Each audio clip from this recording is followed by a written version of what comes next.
GB News.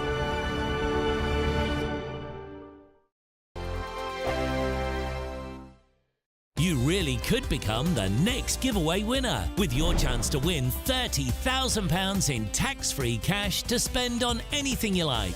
Listen to what some of our previous winners have to say about winning big with us.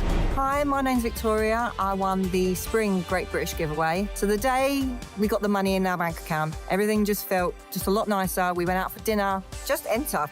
And you never expect to win, but I did. Get your entry in now. For another chance to win £30,000 in tax-free cash, text CASH to 63232. Text costs £2 plus one standard network rate message. You can enter online at gbnews.com/win. Entries cost £2. Or post your name and number to GB07 PO Box 8690 Derby DE1 9TT. UK only. Entrance must be 18 or over. Lines close at 5 p.m. on the 30th of August. Please check the closing time if listening or watching on demand. Good luck. Welcome to State of the Nation, daily plunge into the stories shaping our country. I'm Jacob Rees-Mogg, and Monday to Thursday we bring you the insights, the facts, the truth about how our country is being governed. Because what happens in Downing Street matters down your street. Tune in to State of the Nation every Monday to Thursday, 8 to 9 o'clock. Only on GB News, the People's Channel, Britain's news channel. I'm Patrick Christie's. Every weeknight from 9, I bring you 2 hours of unmissable, explosive debate and headline-grabbing interviews. What impact has that had? We got death threats and the bomb threats on. As time passes, she could have saved Storm. You made my argument for me. My guest and I tackle the issues that really matter with a sharp take on every story. Went everywhere. Something practical could be done. Or I can become something different. Patrick Christie's tonight from 9 p.m. only on GB News, Britain's news channel. Join me, Camilla Tominey, for a frank and honest discussion with those in power that cuts through the spin and gets to the heart of the issues shaping our nation. You haven't confirmed that you want to stand as leader, but you haven't ruled it out either. This report basically says that he's not fit to stand trial. Is he indecisive? Incompetent? I deliver the dose of reality Westminster needs. That's the Camilla Tominey Show at 9:30 every Sunday on GB News, the People's Channel, Britain's news channel. If you want your news to be straight talking... This is a nightmare for the Conservatives again. Down to earth. It's not just Nottingham where this is happening, is it? And most importantly, honest. Hard-working, middle-class taxpayers, they'll get their book thrown at them. Then catch me, Martin Daubney, Monday to Friday, 3 till 6 p.m. on GB News, Britain's news channel. I'm Isabel Webster. Thanks for joining us on GB News, Britain's news channel.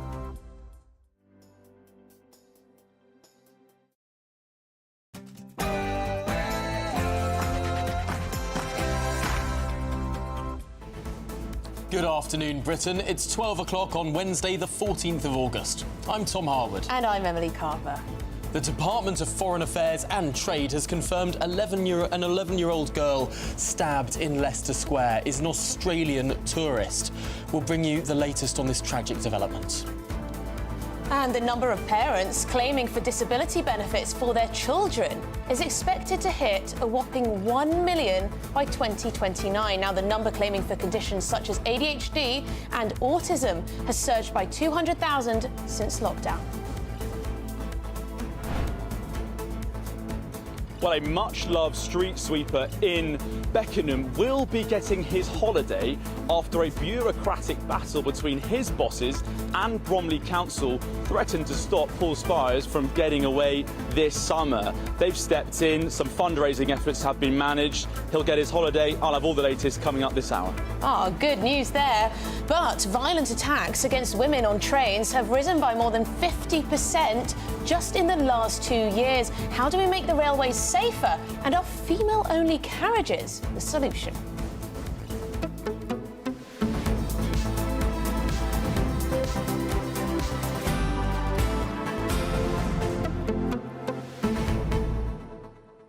And just as we begin the show, of course, we learn this terrible news from the Australian Foreign Ministry that the 11-year-old girl was an Australian tourist. The 11-year-old girl stabbed in Leicester Square in broad daylight. Yes, shocking, and we're hoping to get some reaction from Australia. It's the evening there, of course, in Sydney, to find out what perception Australians have, how they're reacting to this tragic news in their country.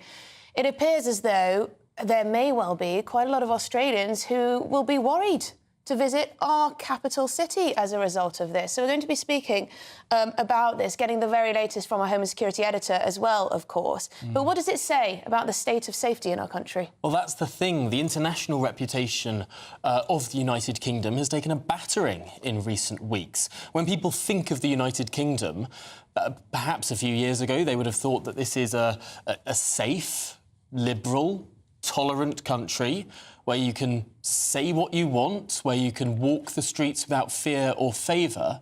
Can we really say that today, when tourists, when little girls are getting stabbed, when we're seeing disorder on the streets, and also we're seeing people around the world mocking the state of our liberties, the state of our freedom of speech? All of it ties together into a sense of a questionable reputation on the world stage. Well, absolutely, and it links to the other story we're going to be talking about today, about this rise in violent crime, violent assault on women and girls on our trains. I mean, what is the answer here? How can we make sure that little girls aren't stabbed in the streets and women and children aren't sexually assaulted going about their daily lives? gbnews.com/your say is the way to get in touch. But let's get your headlines first with Sophia.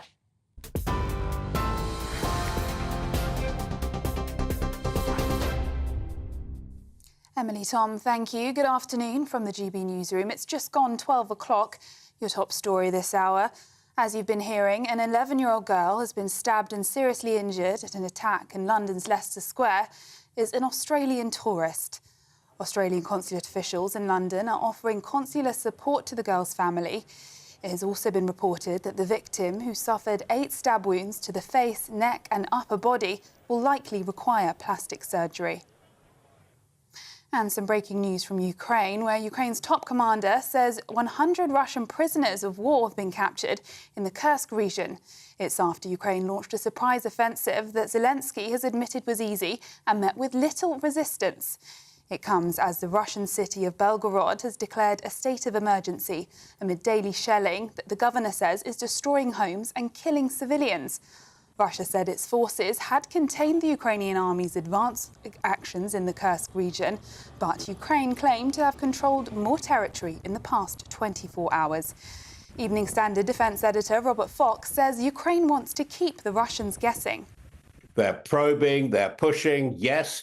You said they've got into the Kursk pocket. Zelensky admitted with great ease. They're now probing now away to the south and the east to Belgorod, which is where all this started, keeping the Russians guessing again. The game at the moment is to throw the Russians off balance for as much as possible. Back in the UK, the latest figures show inflation rose for the first time this year to 2.2% in the 12 months to July.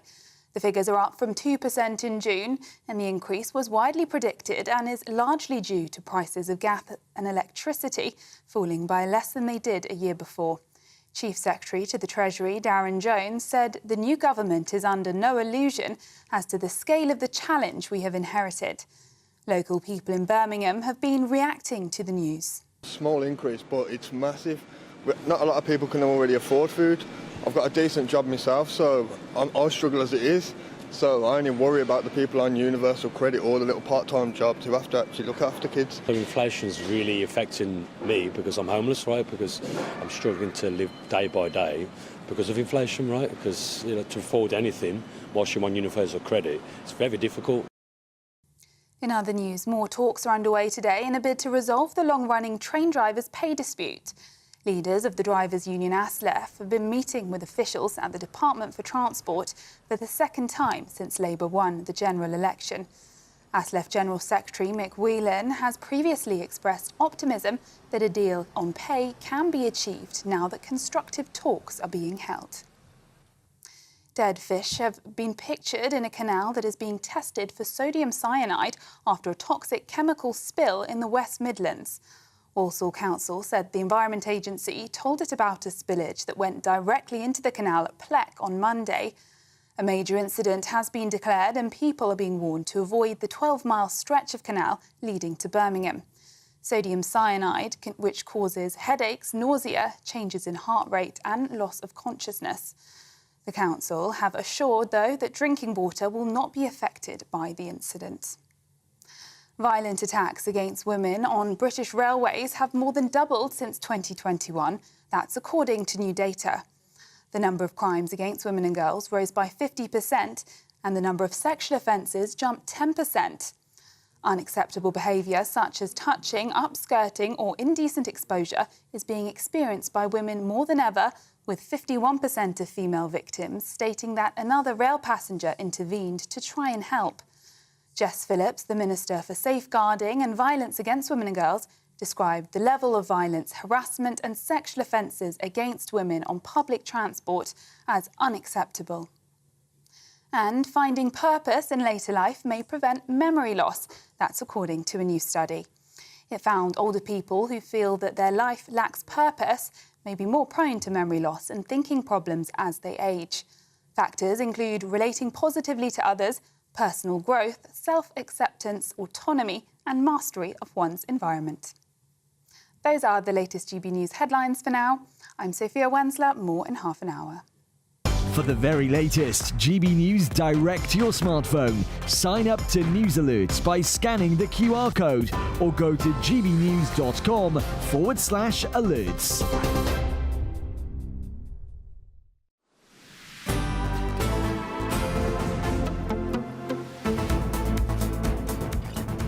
Good afternoon, Britain. It is 8 minutes past midday.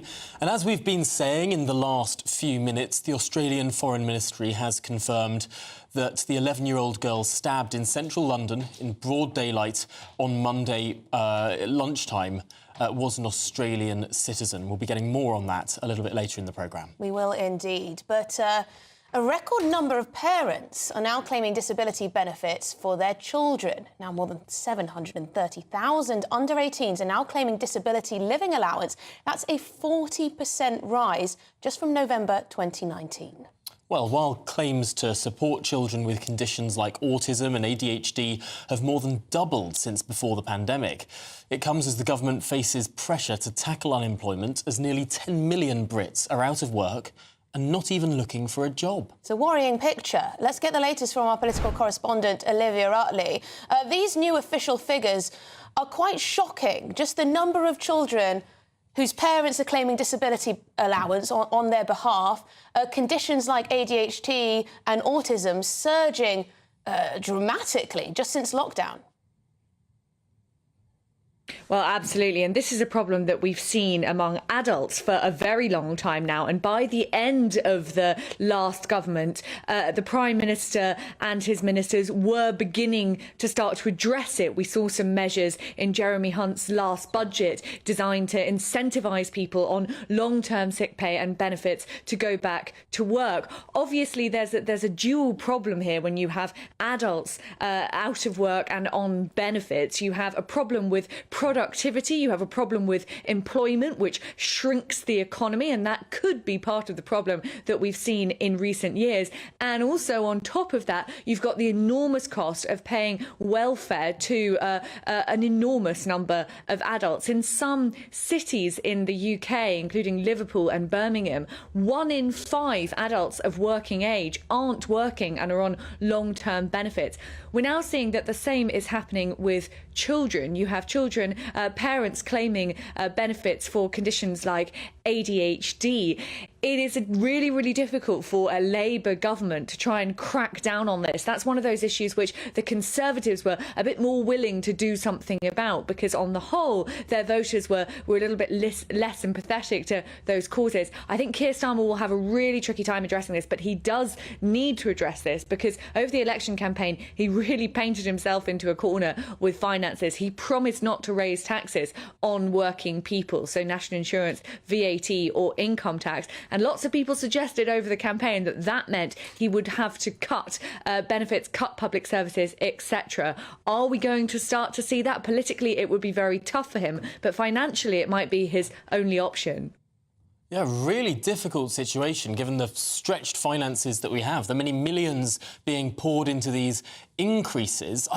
I'm struggling to think how we have suddenly developed such a more poorly population. I sort of had understood that mental health conditions were more likely to be genetic than anything else. So the sudden diagnosis of a lot of this Tom, raises some questions. Claims to support children with behavioural disorders have more than doubled to 182,000 since before the pandemic. That's just behavioural disorders for which you can claim disability allowance. Well, I guess the question, Olivia, is are we over-medicalising how children have always been? Well, that is certainly one way of looking at it, and Jeremy Hunt was definitely hinting at that in the adult sector, if you like, over his last budget. There's a suggestion that perhaps some of these people on long-term sick leave, particularly those claiming mental health benefits, didn't really need to be there. The other way of looking at it, of course, is that this is since lockdown, and we do know that lockdown itself had a colossal effect on children's mental health. There were children spending years and years out of education, out of school, and expert after expert has spoken to GB News and spoken widely about the impact that has had on children's mental health. So it could be that it's a bit of a combination of more diagnosis. More parents would seek therapy for their children these days if they're noticing a problem. It's probably a progressive change generally, but you might get people being over-diagnosed. Then you might have a legitimate problem of children facing more mental health problems as a result of lockdown. And then, of course, what the Conservatives have been hinting at a little bit over recent weeks, there could just be parents who are keen to get more benefits and are playing the system, which has become much, much easier to play in recent years, particularly since lockdown. Goodness me, some big questions there for the government. Olivia Utley, thank you so much for explaining all of that for us. Well, joining us now is Len Shackleton, an editorial and research fellow at the Institute of Economic Affairs. Len, are we getting more ill, or are these benefits being abused, or were we just not diagnosing enough people a few years ago? Hi, good afternoon, Tom. I think it's probably a mixture of all those things. Certainly, the long-term fallout from lockdown is a disaster.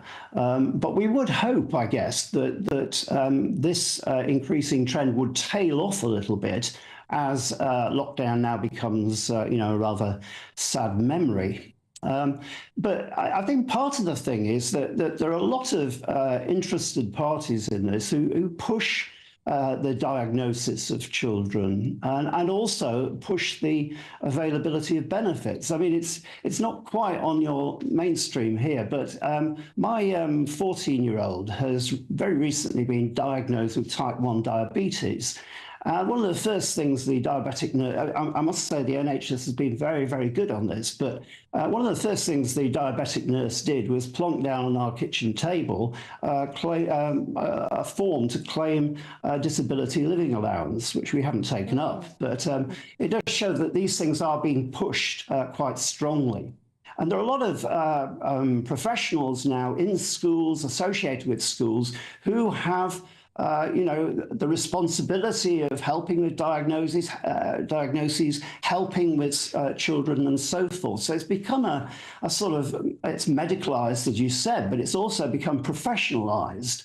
And there's a big bunch of people, really, who need to, as it were, get a throughput of people all the time. So I think it's a mixture of things. I'm not downplaying the fact that there are real problems for many children. But diagnosing children in this kind of way, attention deficit and so forth, I'm sure it's not doing them any favours in the long run, because one of the things we know is that people who are stigmatised in this way in their youth will go on to have difficulties in their adult life and may well end up long-term unemployed or workless in adult life. So I think we do need to get a grip on it. Yeah, and there isn't, an endless money tree to shake. No. So the government needs to prioritise. And if this bill is just rising hundreds of thousands more children on disability benefit allowance, then presumably, you can't target it as well for those with severe conditions, which may be something that costs a lot more in the future. But of course, if we talk about the economics of this is going to be a huge headache for the new Chancellor. How on earth does she get this benefit bill down?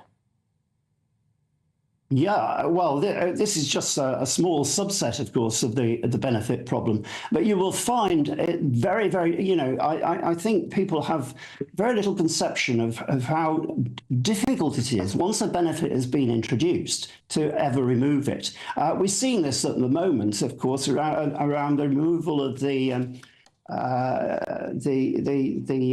pensioners' benefit winter fuel allowance. Which many of us have argued for a long time is probably wrongly targeted. It's available to everybody and so forth. But you try taking it away, we're finding that all manner of groups are coming out with stories of people who are being disadvantaged and so forth. There is a ratchet effect with benefits. Once they're introduced, you can never get rid of them. And I think we should be much more careful in future about there's always demands for new benefits and so forth. We should be very, very careful in bringing forward any more of them. We've got quite enough already, I think. Benefits and taxes. Income tax, of course, introduced as a temporary tax by William Pitt the Younger, just for the Napoleonic Wars. And here we are today. Len Shackleton, thank you so much for joining us and talking through that concerning issue. And here we are today, yes. Now, we're going to return to the news that the 11-year-old victim stabbed in Leicester Square is in fact an Australian tourist. GB News Home Security Editor Mark White is in the studio with us now. Mark, what do we know now? Yeah, the Australian Department for Foreign Affairs and Trade has confirmed that they are offering consular assistance to the family of a woman and, two Australians, they describe it as, who were injured in London on Monday. So we understand that this 11-year-old and her mother are from New South Wales in Australia. They've been visiting Leicester Square on Monday morning when this attack happened.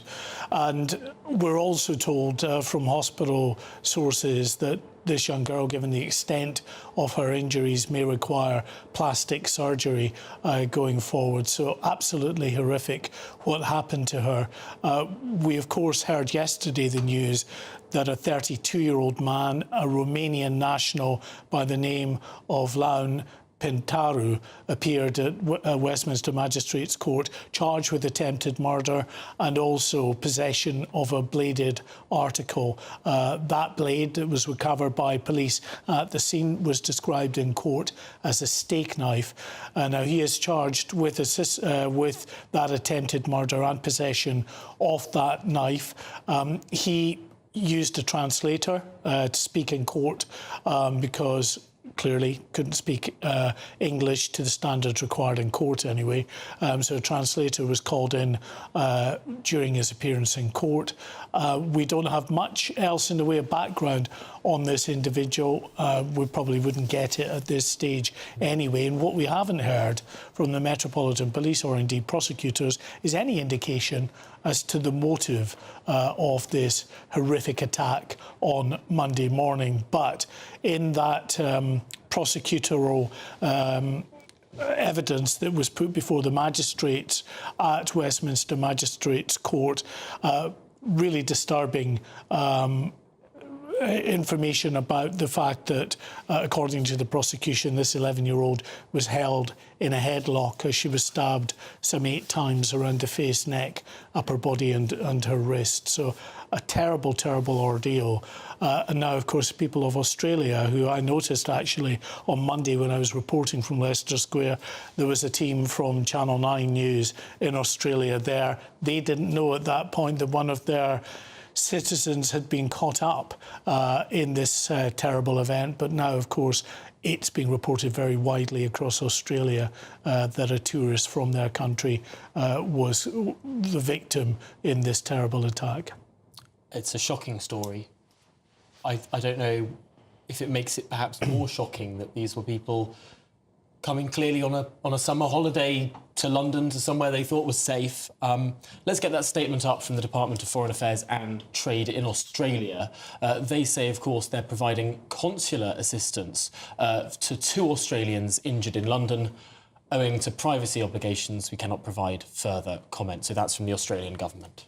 Yes, and this is beginning to be publicised and reported on in Australia, on the Australian news networks. We're hoping to get some reaction from Australia, because I'm sure a lot of people over there will be very shocked to hear that this happened in broad daylight in London. Yeah, of course, many people from Australia come to visit London. They are in and amongst the 2.5 million people that pass through Leicester Square on an average week. And that gives you an indication of just how iconic this area is. The very fact it wasn't just Channel 9 News Australia, but crews from all around the world were there. It's such a well-known, iconic tourist attraction in central London. It will undoubtedly and understandably concern people who visit London about the potential to be caught up in violence. What I would say is that the police, because there are crowded places, that's what they're known as in sort of security parlance, there are crowded places in central London where the security risk is just that bit higher. There are very significant police patrols in those areas, but, you know, small comfort, obviously, to those very concerned about the potential for violence in this capital city. And of course, some of the Australian news outlets have been following very closely what's been happening in recent weeks in this country with the violent unrest. Yes. And of course, that multiple stabbing in Southport. But Mark, thank you very much for coming in. Mark. We're going to have more on this story, of course, a little bit later in the programme. So please don't go anywhere. This is just a very short break.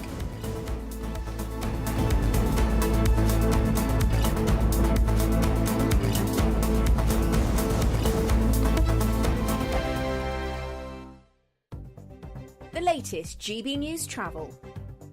In West Yorkshire, the A1M northbound has a lane closure whilst a vehicle has a tyre changed from 45 at Boston Spa through to Wetherby at 46. Anti-clockwise on the M60, there are long delays to an earlier accident from 13 through to the Eccles interchange at 12. Delays at a 17, adding 45 minutes to your journey. It has, however, cleared from the northbound side of the M11. An earlier broken down vehicle has cleared from junction 4 for North Circular through to Loughton at 5. Northbound in Surrey on the M23, a lane closure and slow traffic to a broken down vehicle between Gatwick Airport at 9 through to junction 8, and the eastbound side of the M4, a lane closure to a broken down vehicle from 10 through to Maidenhead at junction 9. So that's your very latest travel news. You can stay up to date throughout the day by visiting our website gbnews.com. Martin Daubney, weekdays from 3 p.m. Sarah, welcome to the show. Obviously, you work for a tobacco company, so a little caveat there to slip in. Nevertheless, it's no surprise that the illegal market is growing so much. When you look at the cost of cigarettes in Britain, huge amounts of duty, and oftentimes, of course, criminality always finds its way into the system. Tell us more about your report. Absolutely. I mean, up to 90% of a packet of cigarettes is tax. And in the last year, there's been 2 tax increases that have equated more to the last 3 years combined. So now, if you're a roll-your-own smoker, a 30-gram pouch of roll-your-own will cost £22.50, but you can buy a counterfeit pack of 50 grams for £3. So there's a massive disparity. A lot of illegal tobacco is imported, but we do also have a problem in the UK with illegal tobacco factories. So in the last month, there's been an illegal tobacco factory in Gateshead, in Bury, busted, producing roll-your-own tobacco. And on the 12th of July this month, West Midlands gang illegal tobacco factory, the gang was found guilty of producing illegal tobacco, and that was more than £5 million lost tax revenue to the government. And actually, all of those people found guilty got a suspended sentence. And how does that work? They're literally importing container loads of raw tobacco and packaging it up in factories in Britain. And they're using what appears to be British packaging illegally? Yeah, some of it is branded packaging, so some of it isn't the kind of unbranded packaging we'd see on cigarettes and roll your own now, but it's relatively simple to reproduce, especially RYO. Our own pack swap data now shows that about 50% of the roll your own market is illegal tobacco. GB News, the People's Channel.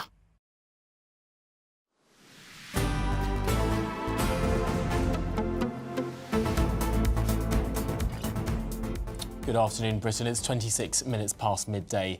We're going to return now to that news that the 11-year-old girl stabbed in Leicester Square earlier this week was, in fact, an Australian tourist. Yes, in the last half hour, the Australian government has released the following statement.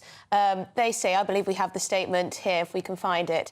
We'll read it out, but essentially they say that they've confirmed an Australian tourist, 11-year-old girl, was stabbed and that they can't give any further comment at this stage. But let's get more reaction now from the media commentator, Adrian Falk, who is in Sydney.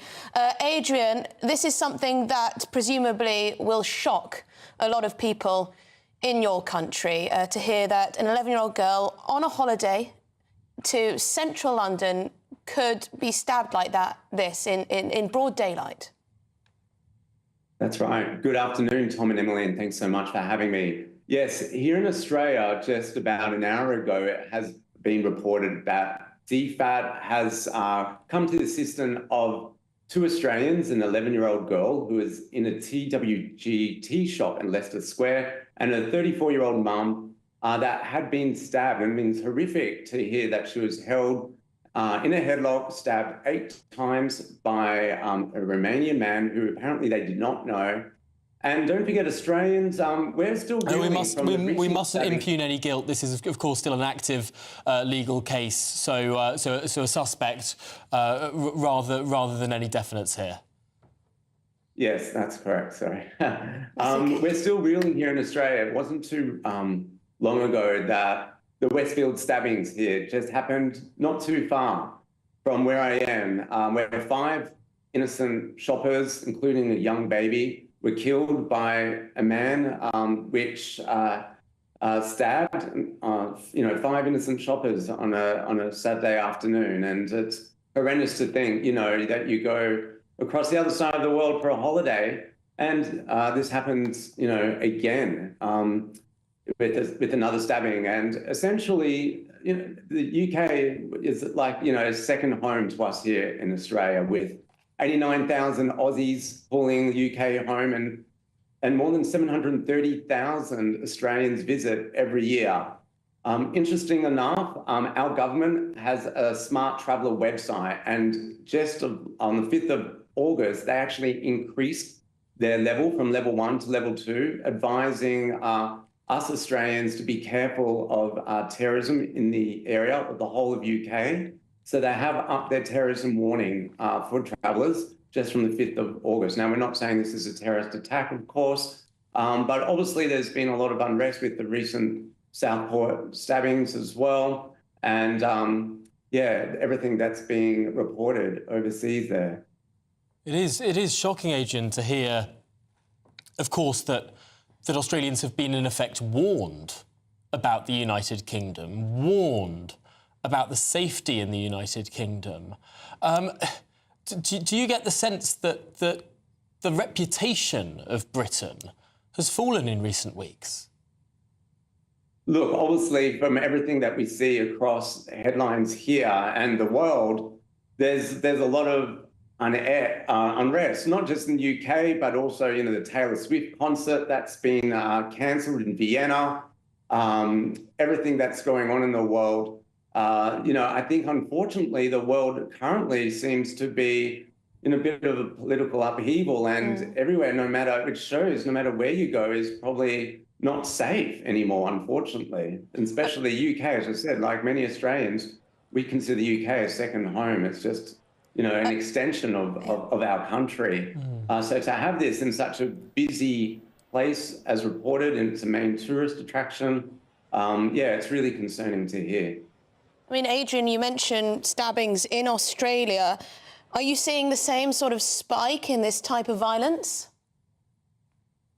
So the one that happened in Westfield in April obviously was really unprecedented. Like here, obviously, guns are illegal, unlike the US. So, you know, when there's something, nothing's ever happened, you know, where of that nature for a long time, where 5 shoppers have been killed. It's not like, but then not so long after, there was a stabbing in a Syrian church, which was deemed a terrorist attack. And then not so long after that, at Sydney Uni, there was a student that was stabbed that was also deemed a terrorist attack. So obviously, you know, the events aren't connected in any way, but knife stabbings, unfortunately, seem to be on the rise.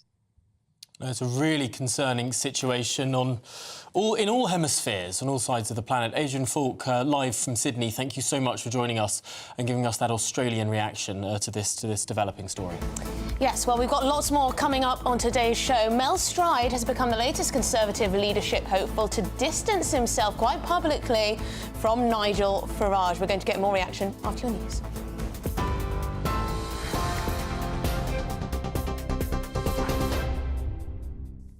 Good afternoon. It's 12:32. I'm Sophia Wensler in the GB newsroom. And as you've been hearing, an 11-year-old girl stabbed and seriously injured in an attack in London's Leicester Square is an Australian tourist. Australian consulate officials in London are offering consular support to the girl's family. It has also been reported that the victim, who suffered 8 stab wounds to the face, neck and upper body, will likely require plastic surgery. Ukraine's top commander says 100 Russian prisoners of war have been captured in the Kursk region.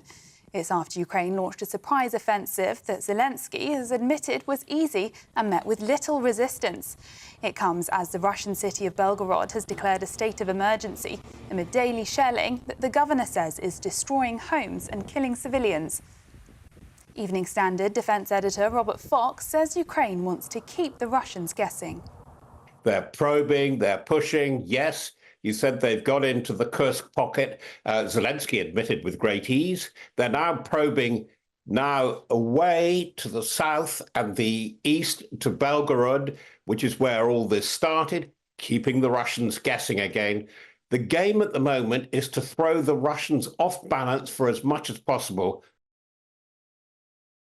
Back in the UK, the latest figures show inflation rose for the first time this year to 2.2% in the 12 months to July.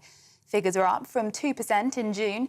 The increase was widely predicted and is largely due to prices of gas and electricity falling by less than they did a year before. Darren Jones, Chief Secretary to the Treasury, said the new government is under no illusion as to the scale of the challenge we have inherited. A major incident has been declared after a toxic chemical spill in a West Midlands canal. Walsall Council said the Environment Agency told it about a spillage that went directly into the canal at Pleck on Monday. The canal water is now being tested for sodium cyanide, which can cause changes in heart rate and a loss of consciousness. The public have been warned to avoid the 12-mile stretch of the canal that runs to Birmingham. Those are the latest GB News headlines for now. I'm Sophia Wensler, more in half an hour. For the very latest GB News direct to your smartphone, sign up to News Alerts by scanning the QR code or go to gbnews.com/alerts. Well, it's been a bit of doom and gloom on the programme so far, so some uplifting news now. The beloved street cleaner who was denied a holiday, paid for by local residents, is going away after all. Yes, so the people in Beckenham, they crowdfunded a trip for Paul Spires, only for his bosses to say, no, you can't have that holiday because I couldn't be gifted or something, anything. Anyway, however, using a loophole, a holiday company have come to the rescue with a competition rigged for only one man to win. So we're on the hunt for Paul. Well, we're joined by our national reporter, Charlie Peters. He's in Beckenham and can tell us more. Charlie, a peculiar but slightly, definitely uplifting story.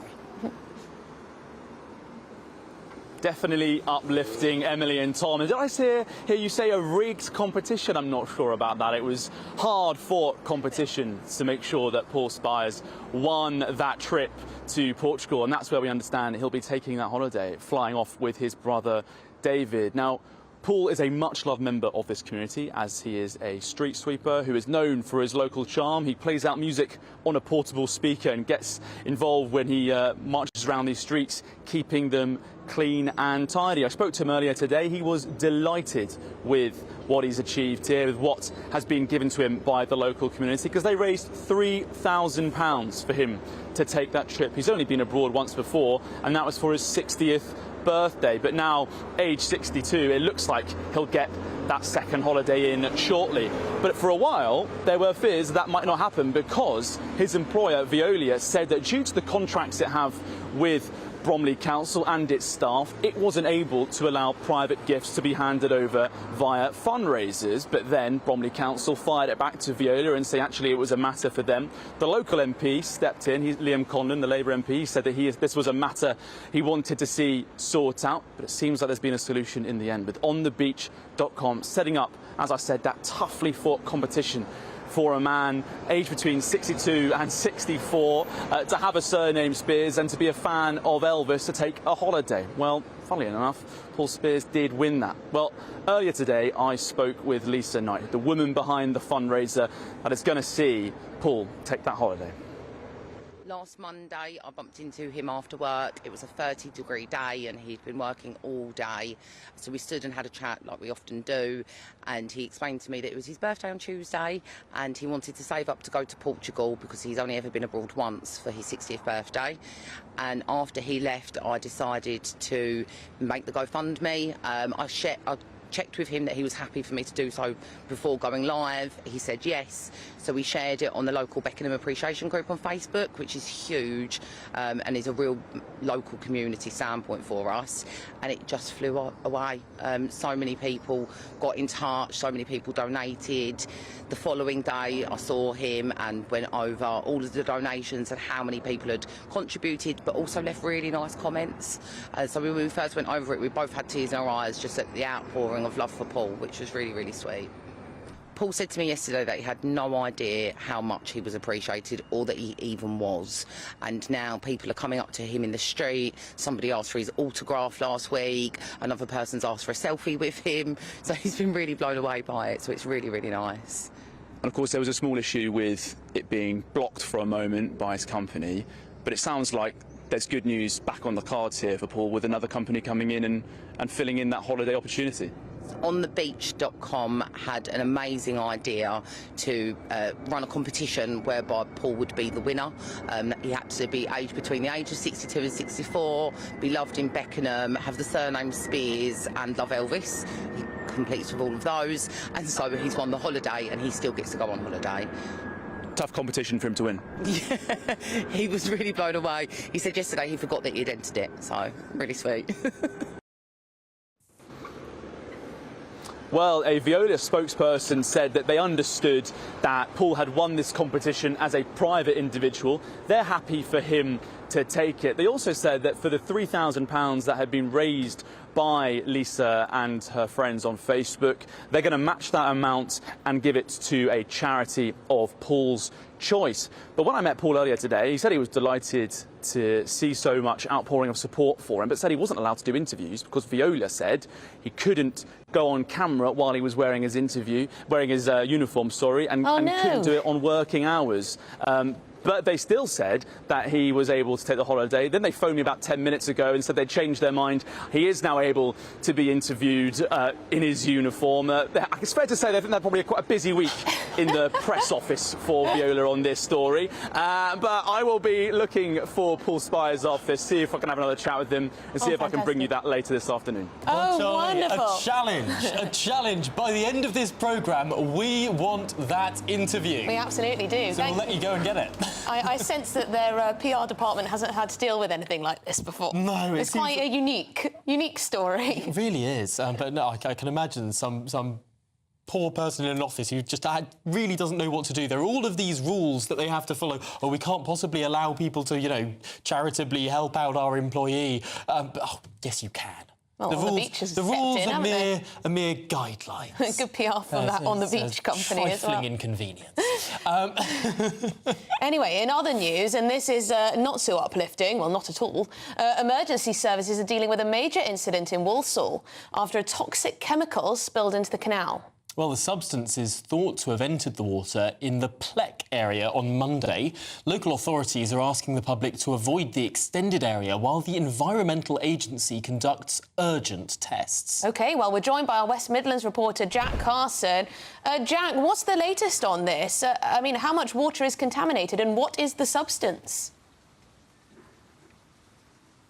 So this is very much the answers to the questions that everyone is making, not only here, people that live here in Walsall, but across the country, as to how something like this could well have happened. We are in Walsall. We're just on the edge of this exclusion zone of these waterways, the Walsall Canal, which there's 12 miles of that network, which has been listed by Walsall Council to say that it's an exclusion zone, that people should avoid going near the towpaths, going near the water, particularly for people and their, obviously, animals that they might well be walking as well. The latest we've got is from the Interim Director of Public Health at Walsall Council, Nadia English. Now, she has confirmed that they are testing today and this morning and continuing into the afternoon all points of the affected area currently. They say they are going to be reviewing those results as soon as they come through, and they hope that they will start to be able to remove restrictions. But this was a major incident that was declared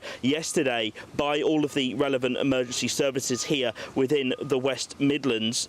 They say, and Nadia English says that she is confident that there is not a risk to health as long as people stay away from the water. It was confirmed as sodium cyanide as the chemical that they say they were alerted to having spilled into the Plec area, into the canal there. Now, sodium cyanide is essentially, it looks like a white crystal when salt when it's solid. It has a kind of faint almond odour if you are near it and within. And of course, it can possibly be fatal if ingested in large amounts, and particularly inhaled as well as a salt. Now, it's used in industry, and of course, in this kind of area, that's very much what its use is most likely going to have been. How it exactly spilled into the canal, those investigations are ongoing, we must stress that, but it's used in industry for things like metal cleaning, for plating, for extraction.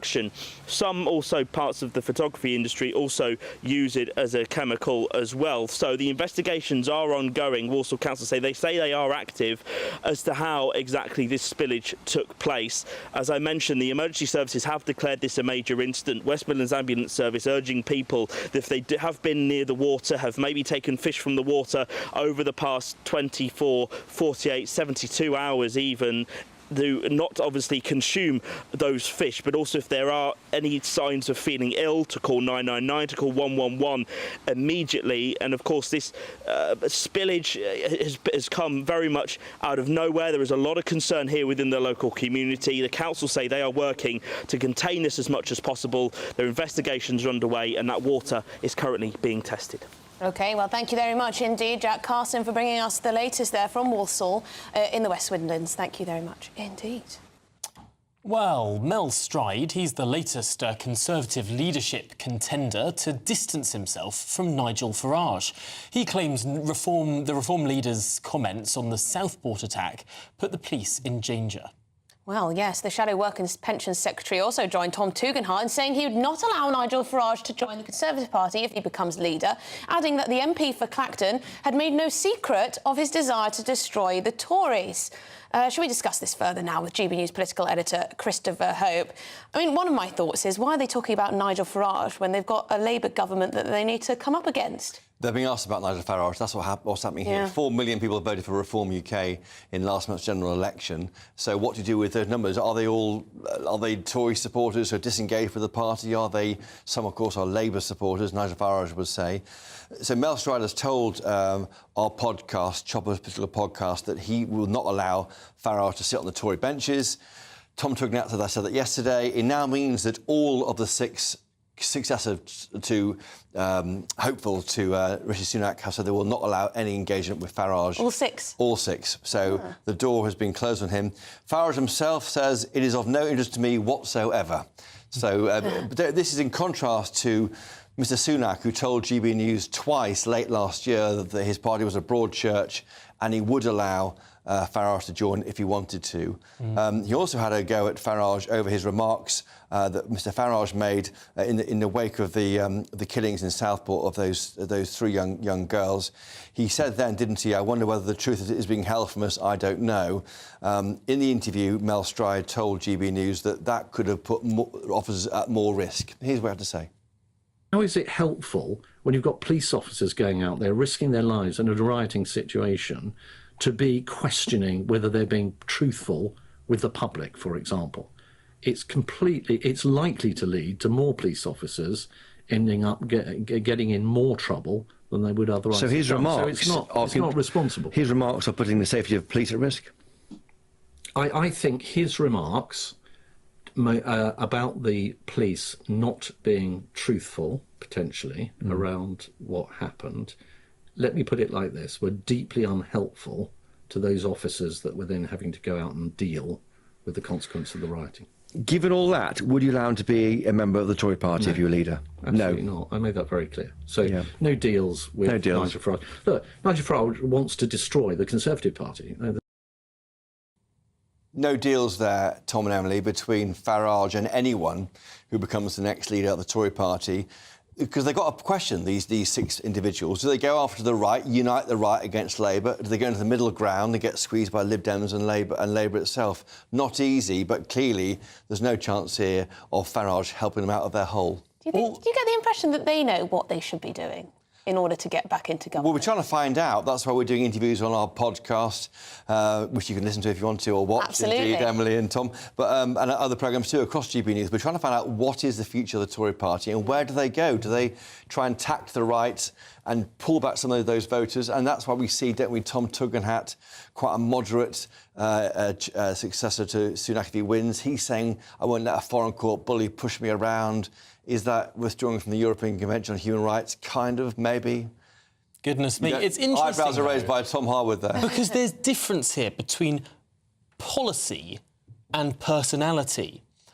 And I suppose it's entirely in line with a strategy of trying to win over Reform voters to say, oh, hasn't Nigel Farage put his foot in it and isn't he saying silly things, whilst perhaps delivering a policy prospectus in a way that's sort of a carrot and a stick to the voter to say that you should pop to one side rather than the other. I suppose it doesn't necessarily mean that they've sort of thought we need to go after the Labour lot rather than the Reform lot. I mean, it could be both. It could be both. I mean, the contrast, though, between what Sunak said, a broad church twice to us, he wasn't talking about some ITV crime drama. He was saying you can come and join us if you wanted to Farage pre-election. That has now ended. I just wonder whether that leaves them. But they've got to work out how they tacked the right, sort out try and draw in those people who abandoned the party. I mean, a third of Tory voters, Ipsos Mori said yesterday, who voted Tory last month, don't care who the next leader is. A third of them. Now, Chris, this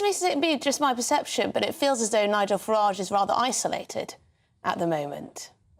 Why do you say that? Well, following the comments he made about sharing misinformation or whatever about the self, or adding to that conversation. That's right. It seems that, he's been spoken to by the media a lot about this. I don't know. I think that the Conservatives probably were more close to him previously, or at least more supportive of him than before, than now. So maybe two missteps over the election. The Putin remarks weren't helpful, and that allowed the Tories to say, well, he's not patriotic. Didn't mean he didn't win 5 MPs at the election, by the way. More recently, those remarks post the Southport riots, when he wondered whether the police are telling the truth from us. He would say, MPs should call these things out and just question it and try and help the police say things more quickly. And indeed, the police did, in fact, clarify the nature of the alleged killer or his background. But equally, he's maybe as an MP, he can't really take the positions he might have taken in the past. Those comments, of course, about the killer were made on his X account, not on GB News. They're made by himself as an MP. So, I think he's finding his way himself as an MP too. Fascinating. Well, let's hope there's some more interest popping up occasionally. Yeah, I'm interested to know I'm interested to know what our viewers and listeners make of it all. Do any of these Tory leadership candidates stand out to you? Do you think any of them could take the fight to Keir Starmer? Have they got it, whatever it is? And should they be trying to appeal to Reform voters? Should they be trying to move to the centre? What on earth should they do to try and regain power? Goodness me, big question. It's going to be a long road. Christopher Hope, thank you so much for joining us there. We're going to hop across to St Andrews now in Scotland. Well, it's introduced a Seagull insurance. One of the shops there, as birds have been nicking punters' toasties. Scotland reporter Tony Maguire is there at the Cheesy Toast Shack. Clue in the name there, what they sell. Tony, what exactly is this insurance then?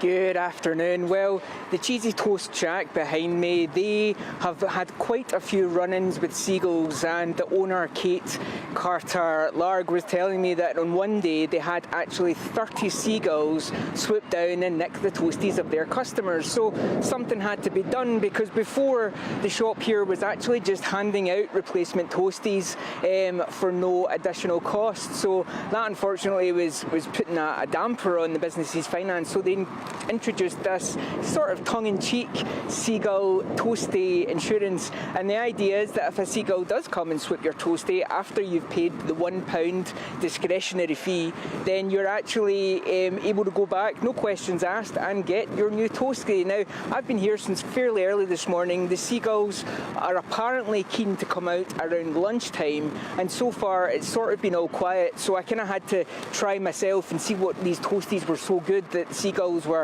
putting themselves in great danger for. But indeed, nevertheless, I spoke to quite a lot of customers, and I asked them, you know, what they thought about this £1 Seagull insurance. Also, I thought you could probably even give it to them halfway through and just get another sandwich for free. Genius. Yeah, at my work they like to steal stuff, so it's good at least then to get something back if they do get thieved. Yeah. It was a day like this, and I sat outside and I had the tray with my tea in the pot, and I had a muffin. And the next thing was a seagull came and so nicely, with his beak, picked my muffin up and flew away. Do you think that's good to know? For £1 it's pretty good, yeah. It sounds like someone's got experience with gulls, greedy gulls. Well, there was one time I had a monkey nick my food. We were in where was that? Gibraltar, and there was a monkey just absolutely ripped it out of my hand. So I've had experience with animals, but not a seagull in particular. So there we have it. Certainly it's proven to be a bit of a hit here with people, and lots of people here telling me about their own personal experiences. The irony is, of course, that £1 sort of joke insurance was supposed to ease some of the business burden on the finances after giving out all those toasties, but it's been so popular that they've actually decided to give much of it to charity. So all quiet for me today, but we'll see how the afternoon progresses. Absolutely genius. Tony Maguire, thank you for joining us. From St Andrews Beach. We've got lots more coming up on today's show. We're going to reflect on those shocking statistics about the number of children on disability benefits at the moment, a huge rise since lockdown. And of course, get your views in about this Tory leadership contest. Does it interest you? Is there anyone that stands out? Stay with us.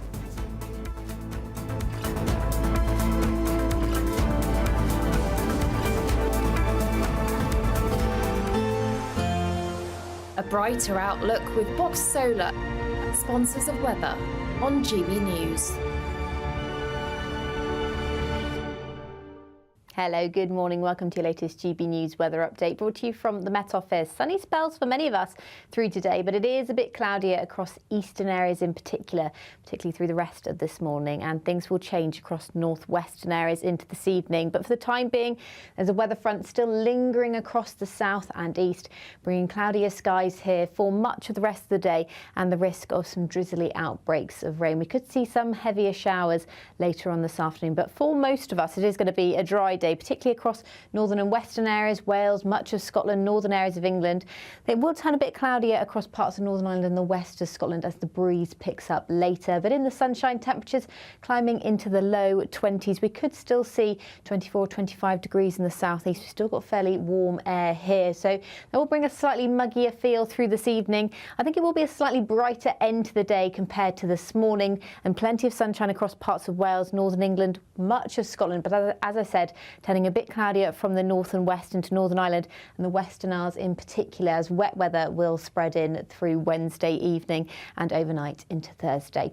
But for many eastern areas, it should stay fairly dry and bright through much of the evening this evening. However, this wet weather will spread eastwards overnight, bringing a spell of rain to much of Scotland and Northern Ireland. It's going to linger across a lot of Scotland through Thursday as well. To the south of that, a drier night to come. Clear skies for much of central areas of England. The south and east still holding on to some of that humid air, but it's really becoming much more restricted to the far south and east. But it's going to be the rainfall that's going to be the big watching point through Thursday. A very wet day for Northern Ireland, Scotland, northwestern areas of England. We could see some localised flooding issues from that rain that's going to be fairly persistent and slowly sinking south and eastwards into northern areas of England, parts of Wales, some central areas. Ahead of that in the southeast, it should stay dry and fairly warm. That warm feeling inside from Boxed Boilers, sponsors of weather on GB News.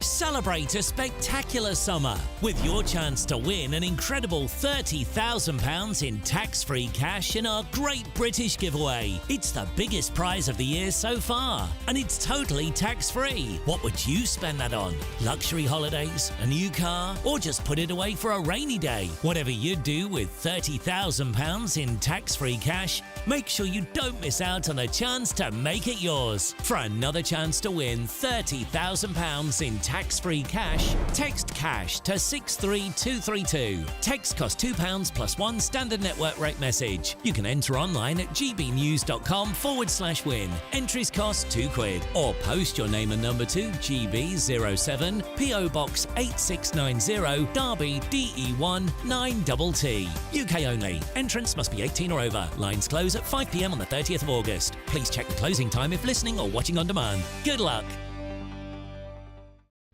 This is GB News, Britain's news channel. Now, in the UK, King Charles called for, quote, community spirit and compassion following the disorder we've seen on the streets in recent weeks. The King's also thanks the police for their efforts to restore peace, as well as the communities who came out to counter the violence. Joining me now is royal and showbiz reporter Kinsey Schofield. What do you make, first of all, of King Charles and sort of intervening, I guess, on the riots? He's got a bit of stick this side of the pond because people are saying, well, look, it's OK for you living in your palaces with all your money coming out your ears. You're out of touch, really, with the working class and the concerns of people in this country about, issues such as migration. Yeah, I think in today's polarizing society in both of our countries, being a good leader while trying to avoid politics can feel like navigating a minefield. The King is being very careful and strategic in his reaction. He's emphasizing shared goals, focusing on the common objectives and mission of the community. He's trying to align everyone around a shared vision that transcends individual differences, and encouraging transparency and open dialogue by allowing everyone to voice their opinions and concerns in a legal and productive way that doesn't jeopardize anyone's safety. And I think you can create a culture of trust where people feel heard and valued. Aside from his family's multiple cancer scares, this is the most difficult period he's had as king, and he is fully aware that the way he responds to this unrest could define him in the history books. But he's in this bizarre position in the sense that his power is limited. In America, we consider the royal family these beautiful, glamorous mascots. They really, truly are so limited in what they're capable of doing over there. So I imagine that there are some concerns in the background, but he's not really in a position to voice them. GB News, the People's Channel.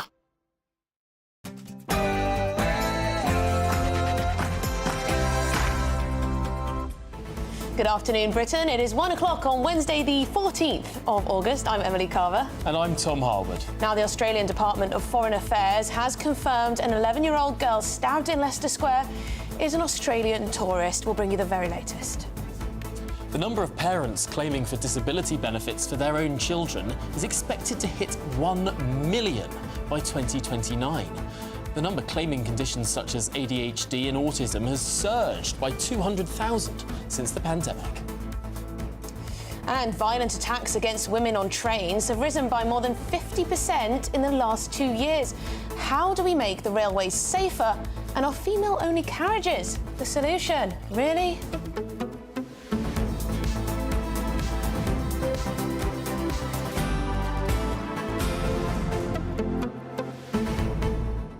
I mean, this was an idea that Jeremy Corbyn spoke about, and he was slated for it, this idea of having female-only carriages. Lots of feminists saying how patronising it is, that if we've got an issue with sexual assault, the solution is not to separate women from men.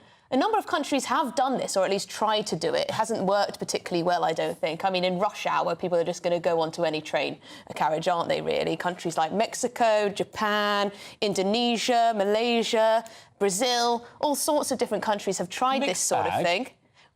A mixed bag, yes. There's not necessarily a link between them, all of those countries. Do those countries again. Which ones were they? OK, so I'll get my list. So Brazil. Brazil, OK. Japan. Interesting. Malaysia. Let me remember again. UAE. The UAE? Yeah. Well, they segregate everything, don't they? Well, and other countries. I will refer to my list when I have it in front of me. But there are a number of countries that have done this. But is this really where we are? That women are so at risk of being assaulted on public transport that this idea is even out there? It does seem like it's sort of trying to treat the symptom rather than the problem.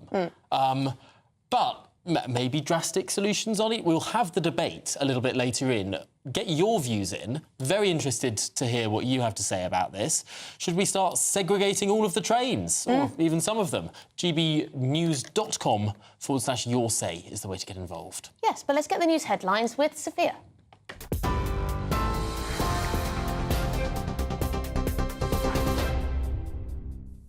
Emily, Tom, thank you. Good afternoon from the GB Newsroom. It's just gone 1 o'clock. Your top story this hour. Ukraine's top commander says 100 Russian prisoners of war have been captured in the Kursk region. It's after Ukraine launched a surprise offensive that Zelensky has admitted was easy and met with little resistance. It comes as the Russian city of Belgorod has declared a state of emergency amid daily shelling that the governor says is destroying homes and killing civilians. Evening Standard defence editor Robert Fox says Ukraine wants to keep the Russians guessing. They're probing, they're pushing. Yes, you said they've got into the Kursk pocket. Zelensky admitted with great ease. They're now probing now away to the south and the east to Belgorod, which is where all this started, keeping the Russians guessing again. The game at the moment is to throw the Russians off balance for as much as possible. Now, the Australian Department of Foreign Affairs has confirmed an 11-year-old girl stabbed in Leicester Square is an Australian tourist.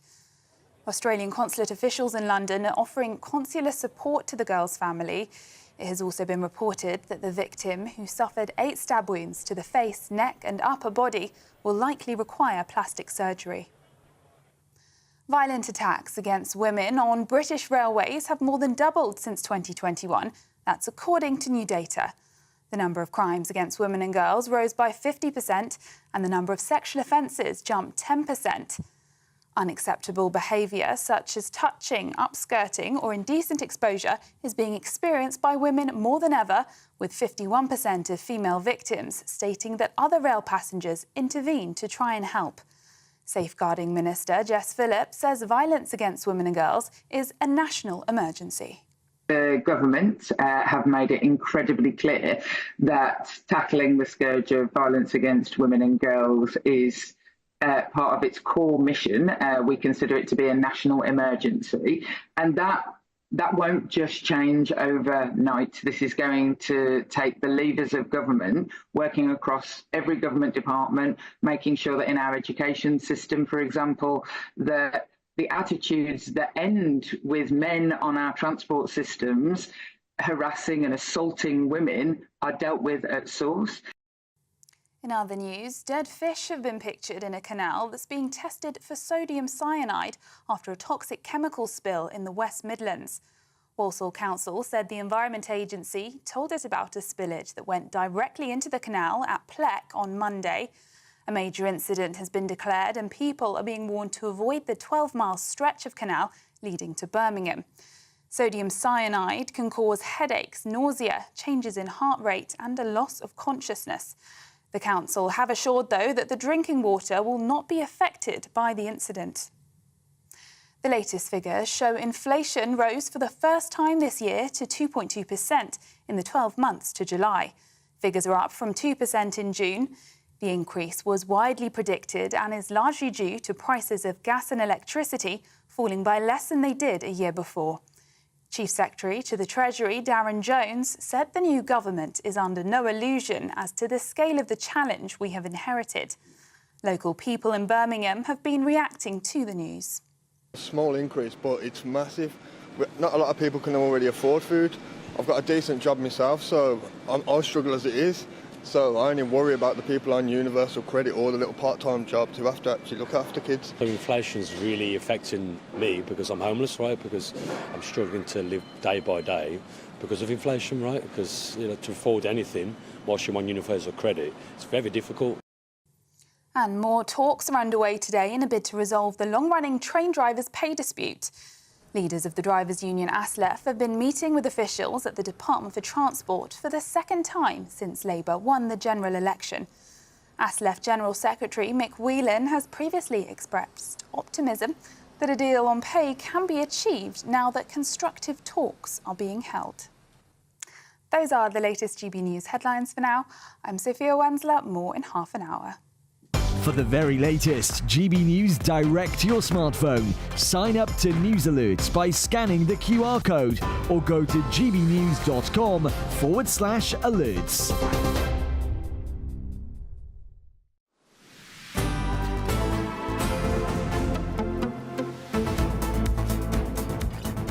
Good afternoon, Britain. It's 7 minutes past 2. Now, the UK inflation... Past 1.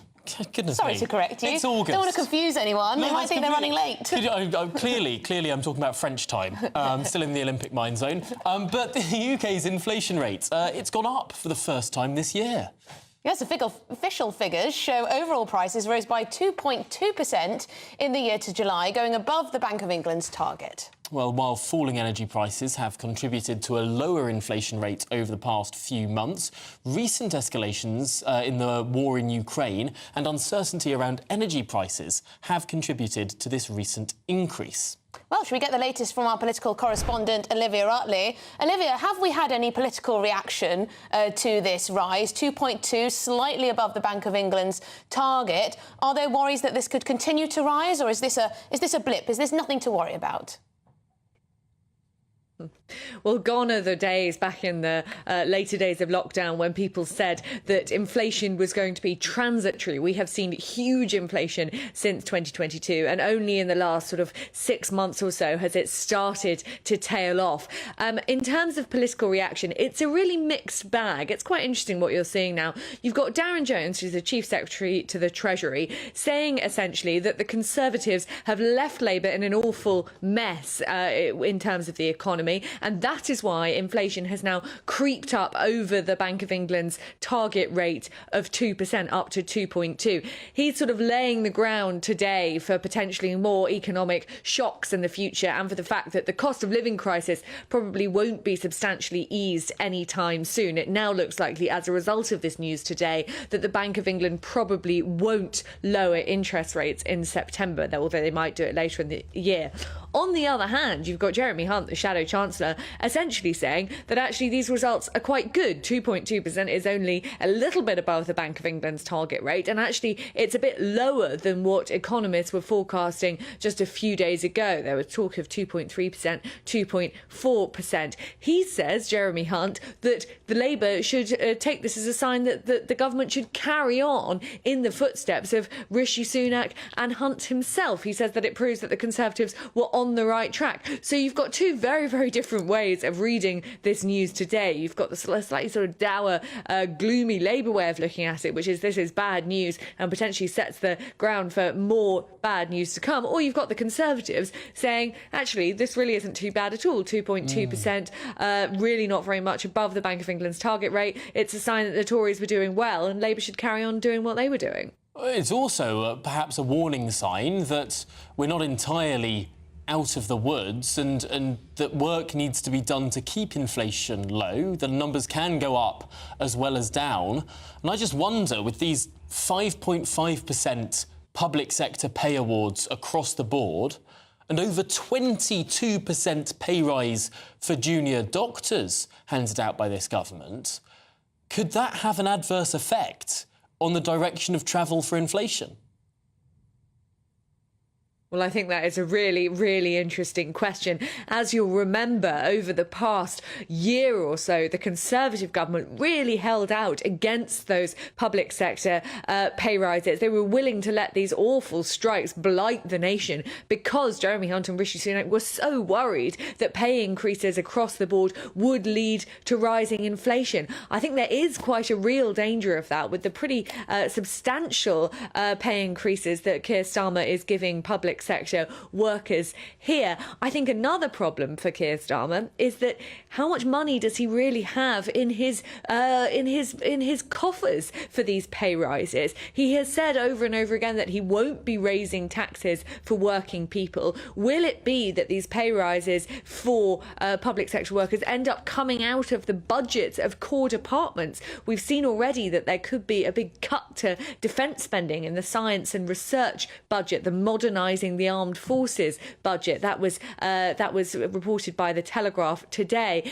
Keir Starmer really doesn't have much wiggle room here, and he is depending on a big upsurge in the economy. And as you say, Tom, at the moment, we're not really seeing that. Inflation, OK, it might not be soaring, but it's proving to be very sticky indeed. And that is a tricky backstop for a Prime Minister who has painted himself into a corner financially. And Olivia, they've got this sky-high benefits bill to contend with too.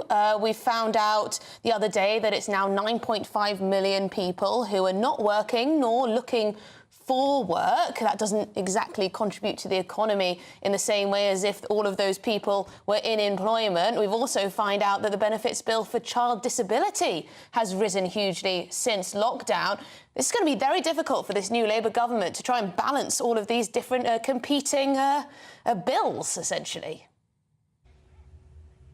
Well, absolutely. And it took the Conservatives a long time to even have the courage, if you like, to be able to talk about the issue of people on long-term sick leave who perhaps some Conservative ministers by the end of their term in office begun to say perhaps some of those people didn't really need to be on benefits. Perhaps some of them could be in work. And Jeremy Hunt made some sort of tentative moves in his last budget to try and incentivise people on long-term sick leave back into work. But that was a difficult message for a Conservative government to give. I think it's going to be an even harder message for a Labour government. There are plenty of Labour MPs who, say very openly that they got into politics because they liked the sort of bigger budgets that the Labour Party was giving to the welfare state, and they will be deeply worried at any indication that Keir Starmer is interested in cutting benefits, even if we have seen that benefits budget absolutely balloon in the years since lockdown. 1 in 5 adults in some cities in the UK now out of work.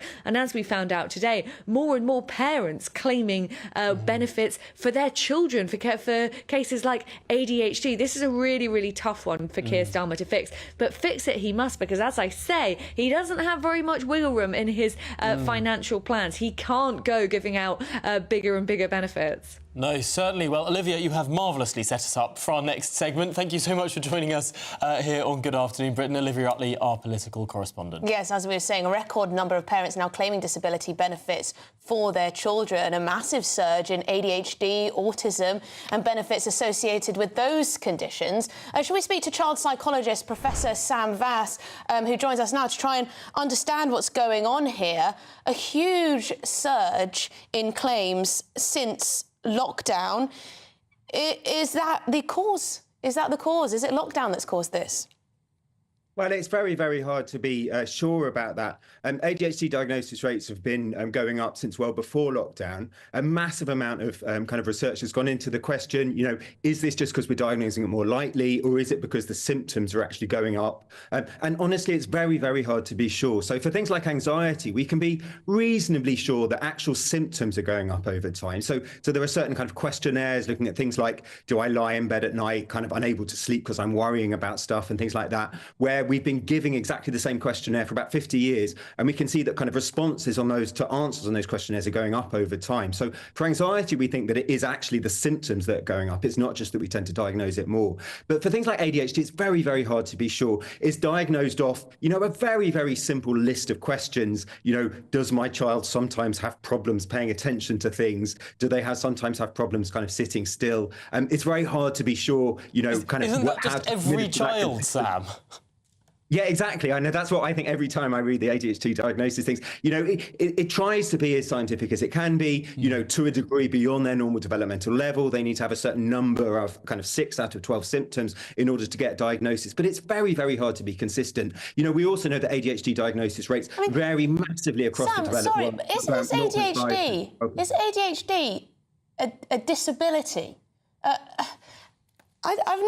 I think a lot of people won't see ADHD in that way. Is that only if it's extremely severe, or can it just be general attention deficit disorder?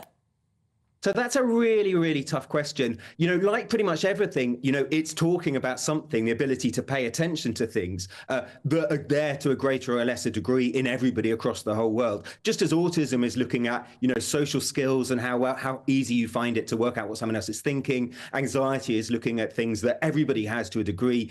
Everybody worries to a degree. So it's very, very hard to be sure. The other thing that's true with ADHD is there are lots and lots of different routes into a diagnosis of ADHD. It very heavily comorbid with things like Tourette's, which are definitely a really distinct medical condition. We know the neurology of things like Tourette's very, very, very strongly. It's very heavily comorbid with a lot of other diseases like, anxiety and depression. So kind of, I would say the short answer is it varies a lot, and there's no one thing that is ADHD. Lots of different reasons why children are having problems concentrating, coming from completely different causes, which of course doesn't make any easier the question of what do we actually do about it. This is fascinating because, of course, this all underpins the policy response. And it seems to be that the government is basically chucking money at anyone who's being diagnosed with these things. Whereas what you're saying is there's a very big spectrum on which people can be diagnosed. Some will live completely normal lives in need of literally no state support, and others will clearly need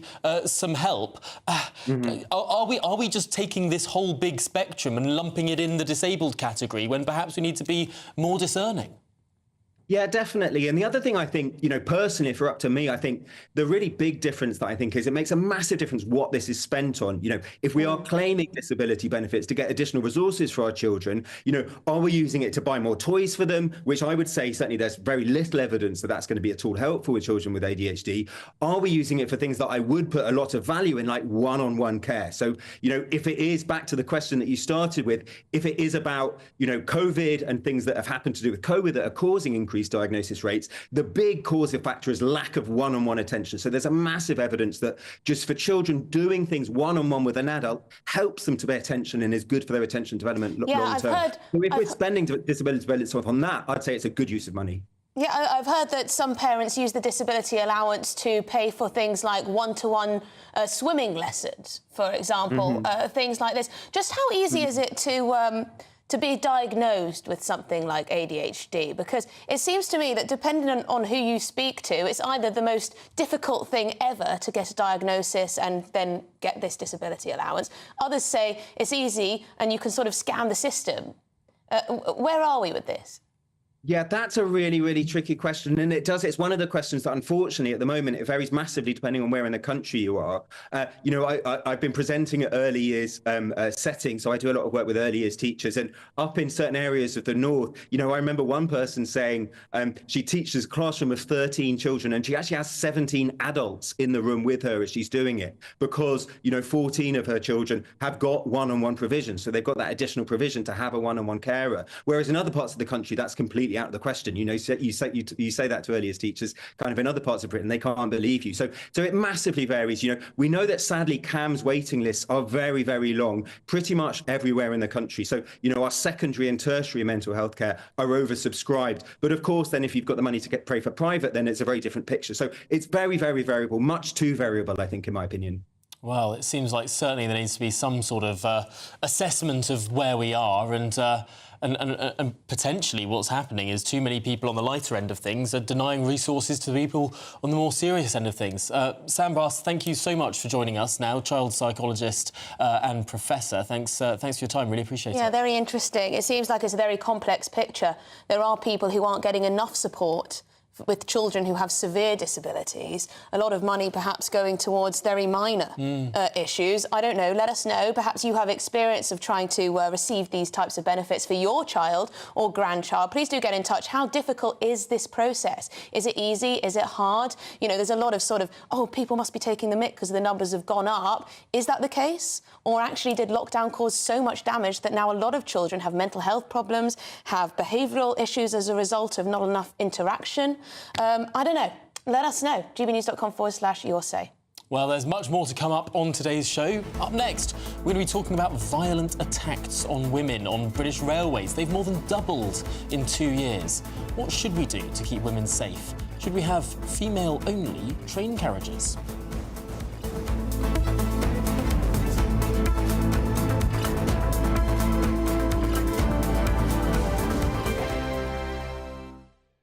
Sunday with Michael Portillo from 11, only on GB News. Controversy howls around a proposal to transform an area of Nuremberg's half-built Nazi Congress Hall into a new opera house. Proponents argue that repurposing the site for cultural use could help to reclaim the space, while opponents believe that it risks glorifying Adolf Hitler. The issue reflects broader tensions in Germany over how to handle the archaeology and architecture of Nazism. To discuss this, I'm joined now by the Telegraph's chief opera critic and the former director of the BBC Proms, Sir Nicholas Kenyon. Lovely to see you back on GB News. As I understand it, they want to put a smallish opera house, I think about 800 seats, within the horseshoe shape.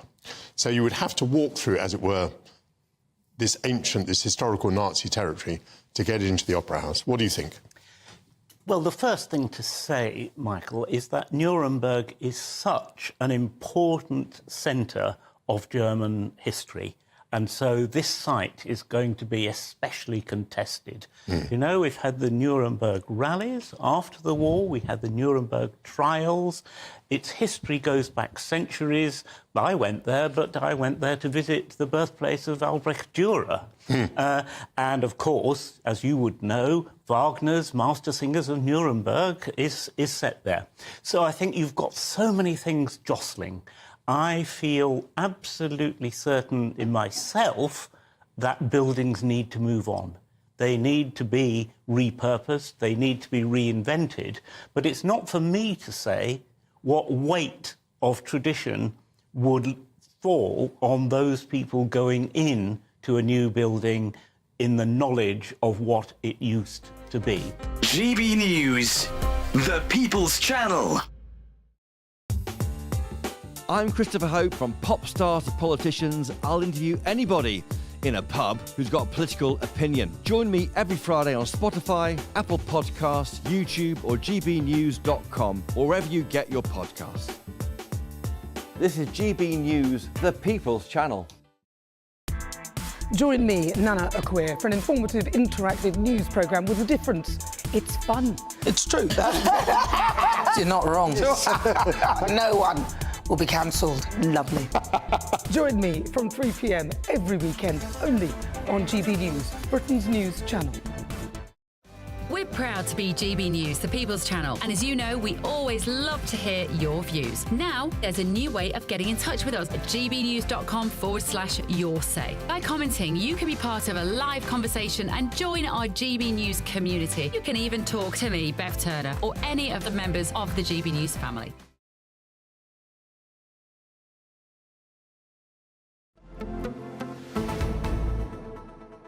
Well, good afternoon, Britain. It is 1:24, and violent attacks against women on British railways have more than doubled in 2 years. Figures from the British Transport Police Authority's 2024 annual report show that the number of crimes against women and girls rose from 7,500 in 2021 to just over 11,000 in 2023. Yes, and the number of sexual offences jumped 10% over the same period, while sexual harassment reports doubled.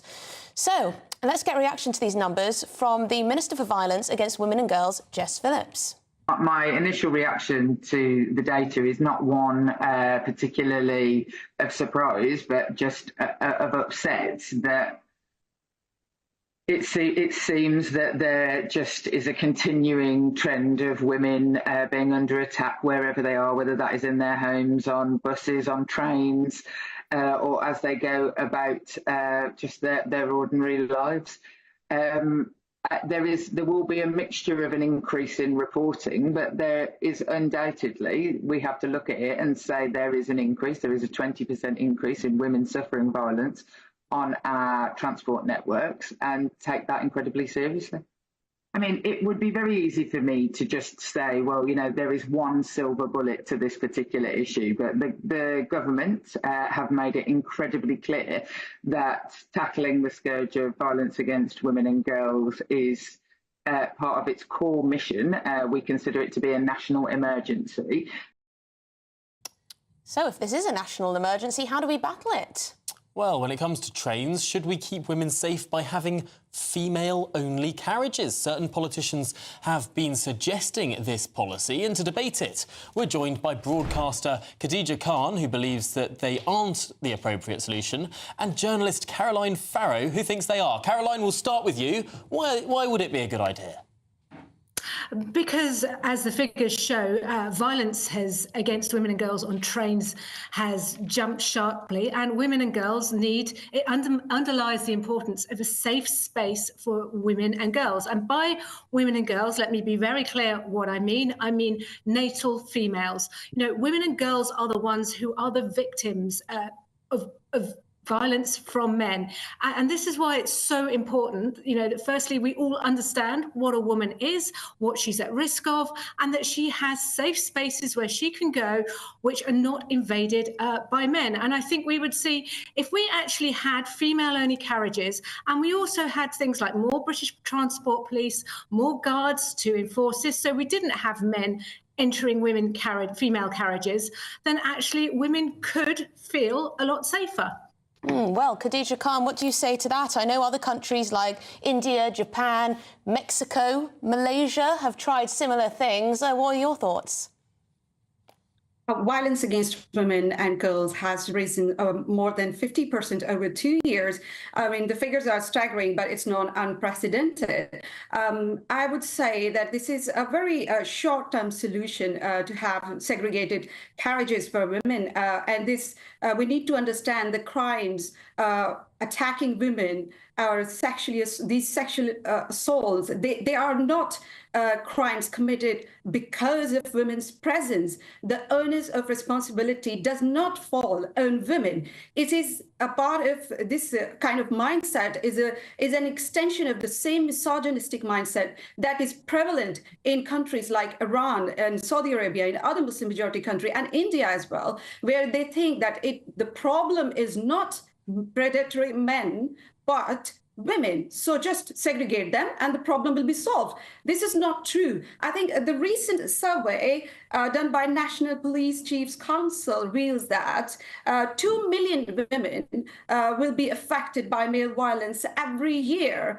It's a pervasive problem. It's not about having segregated carriages for women will solve this problem. So I think we need to look at the root cause of this problem. And what is the root cause? Let me let me explain this.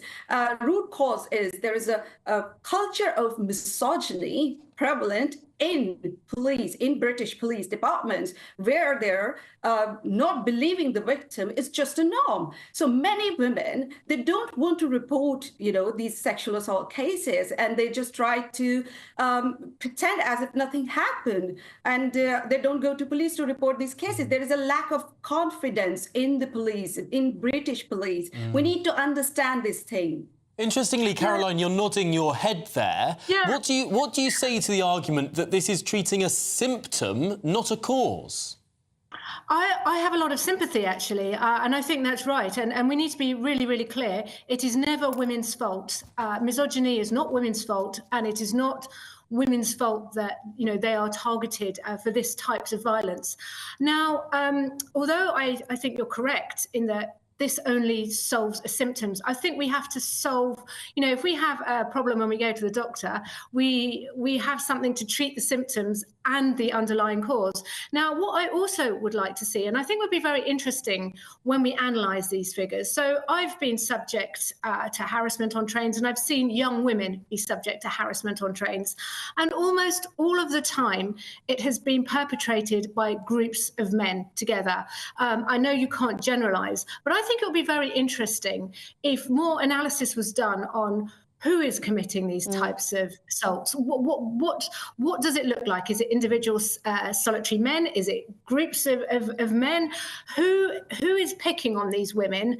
You know, what's actually happening? And sure, I really understand the idea that if you have a female segregated space, it can almost lead into this idea that women are bringing it on themselves and women are second-class citizens. I really understand that. Yeah. But I think at the same time, we have to address the cause is not going to be, you know, the cause is not going to be solved overnight. So we solve the symptom. But I completely agree that the police are misogynists, that the police have lost, trust. I mean, that's a bit of a generalisation. We're just running out of time, so I'm just going to put the last thing to Khadija. I mean, we have a little idea of some of recent issues on the trains.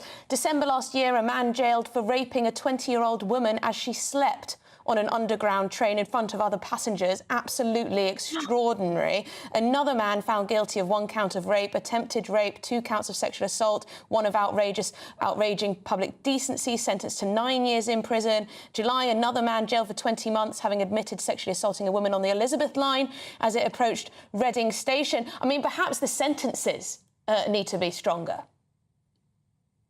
I said that we need to address the root cause, and yes, making the whole system efficient will prove helpful in this regard in preventing these kind of attacks on women. We need to understand this thing that it was a lack of competence on the part of police department, and this is the reason why many people feel emboldened. I mean, the daughters of this nation have suffered a lot in the grooming gang scandal, and what was the root cause? That why these girls were not protected? One of the cause was that police was not believing the victim. So I think we need to emphasize on this thing. There is no silver bullet. I agree with that. There is no such silver bullet, and there is nothing is going to happen overnight. But we cannot ignore that unless we address the root cause, we make the whole system efficient and responsive. Right away to these kind of incidents when they are reported, and women are believed who are coming forward. I mean, it takes a lot for a woman to go to the police and report the sexual assault case, and when they are not believed, they feel let down by the police. And I think this is a huge problem in our society, and we need to understand this situation. Khadija, we'll have to leave it there, but it's been really interesting to get both of your perspectives. Agreed on quite a lot as well. Khadija Khan and Caroline Farage, really great to speak to you both. Yes, I don't think segregation is the way forward. Not very progressive. And lots of other things we could do first, I imagine. I should think so. But this is Good Afternoon Britain on GB News. Lots more to come on today's programme. TV personality Freddie Flintoff is back for the first time since his life-changing injuries following a near-fatal crash on Top Gear. We'll hear what he had to say. Don't go anywhere.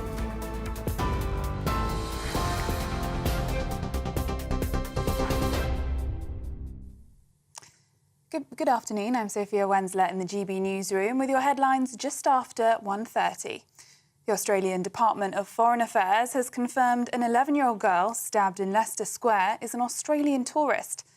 Australian consulate officials in London are offering consular support to the girl's family. It has also been reported that the victim, who suffered 8 stab wounds to the face, neck and upper body, will likely require plastic surgery. Ukraine's top commander says 100 Russian prisoners of war have been captured in the Kursk region. It's after Ukraine launched a surprise offensive that Zelensky has admitted was easy and met with little resistance. It comes as the Russian city of Belgorod has declared a state of emergency amid daily shelling that the governor says is destroying homes and killing civilians. Evening Standard defense editor Robert Fox says Ukraine wants to keep the Russians guessing. They're probing, they're pushing. Yes, you said they've got into the Kursk pocket. Zelensky admitted with great ease. They're now probing now away to the south and the east to Belgorod, which is where all this started, keeping the Russians guessing again. The game at the moment is to throw the Russians off balance for as much as possible. Dead fish have been pictured in a canal that is being tested for sodium cyanide after a toxic chemical spill in the West Midlands. Walsall Council said the Environment Agency told it about a spillage that went directly into the canal at Pleck on Monday. A major incident has been declared and people are being warned to avoid the 12-mile stretch of canal leading to Birmingham. Sodium cyanide can cause headaches, nausea, changes in heart rate and a loss of consciousness. The latest figures show inflation rose for the first time this year to 2.2% in the 12 months to July. Figures are up from 2% in June. The increase was widely predicted and is largely due to the prices of gas and electricity falling by less than they did a year before. Darren Jones, Chief Secretary to the Treasury, said the new government is under no illusion as to the scale of the challenge we have inherited. Those are the latest GB News headlines for now. I'm Sophia Wensler, more in half an hour. For the very latest GB News direct to your smartphone, sign up to News Alerts by scanning the QR code or go to gbnews.com/alerts. Cheers Britannia Wine Club proudly sponsors the GB News Financial Report. And here's a quick snapshot of today's markets. The pound will buy you $1.2847 and €1.1658. The price of gold is £1,923 and 59 pence per ounce. And the FTSE 100's at 8,257 points. Cheers Britannia Wine Club proudly sponsors the GB News Financial Report. Hello, good morning. Welcome to your latest GB News weather update brought to you from the Met Office. Sunny spells for many of us through today, but it is a bit cloudier across eastern areas in particularly through the rest of this morning, and things will change across northwestern areas into this evening. But for the time being, there's a weather front still lingering across the south and east, bringing cloudier skies here for much of the rest of the day and the risk of some drizzly outbreaks of rain. We could see some heavier showers later on this afternoon, but for most of us, it is going to be a dry day, particularly across northern and western areas, Wales, much of Scotland, northern areas of England. It will turn a bit cloudier across parts of Northern Ireland and the west of Scotland as the breeze picks up later. But in the sunshine, temperatures climbing into the low 20s. We could still see 24, 25 degrees in the southeast. We've still got fairly warm air here, so that will bring a slightly muggier feel through this evening. I think it will be a slightly brighter end to the day compared to this morning, and plenty of sunshine across parts of Wales, northern England, much of Scotland. But as I said, turning a bit cloudier from the north and west into Northern Ireland and the Western Isles in particular, as wet weather will spread in through Wednesday evening and overnight into Thursday. But for many eastern areas, it should stay fairly dry and bright through much of the evening this evening. However, this wet weather will spread eastwards overnight, bringing a spell of rain to much of Scotland and Northern Ireland. It's going to linger across a lot of Scotland through Thursday as well. To the south of that, a drier night to come. Clear skies for much of central areas of England, the south and east still holding on to some of that humid air, but it's really becoming much more restricted to the far south and east. But it's going to be the rainfall that's going to be the big watching point through Thursday. A very wet day for Northern Ireland, Scotland, northwestern areas of England. We could see some localised flooding issues from that rain that's going to be fairly persistent and slowly sinking south and eastwards into northern areas of England, parts of Wales, some central areas. Ahead of that in the southeast, it should stay dry and fairly warm. The latest GB News travel.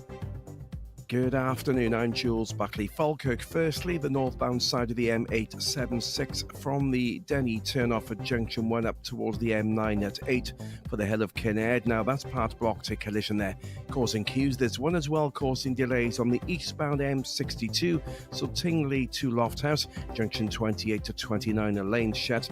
Staying in West Yorkshire, Pontefract and Front Street southbound is shut from Halfpenny Lane to Cornmarket. A collision there is causing queues. A12 southbound, an obstruction if you're heading around Martlesham at the moment by Brightwell Corner is causing delays. That's part blocked. And if you're heading for the passenger Eurotunnel services at Folkestone this lunchtime, worth noting at the moment there's currently waiting times of up to 1 hour. And for now, that's the latest. You can stay up to date throughout the day by visiting our website, gbnews.com.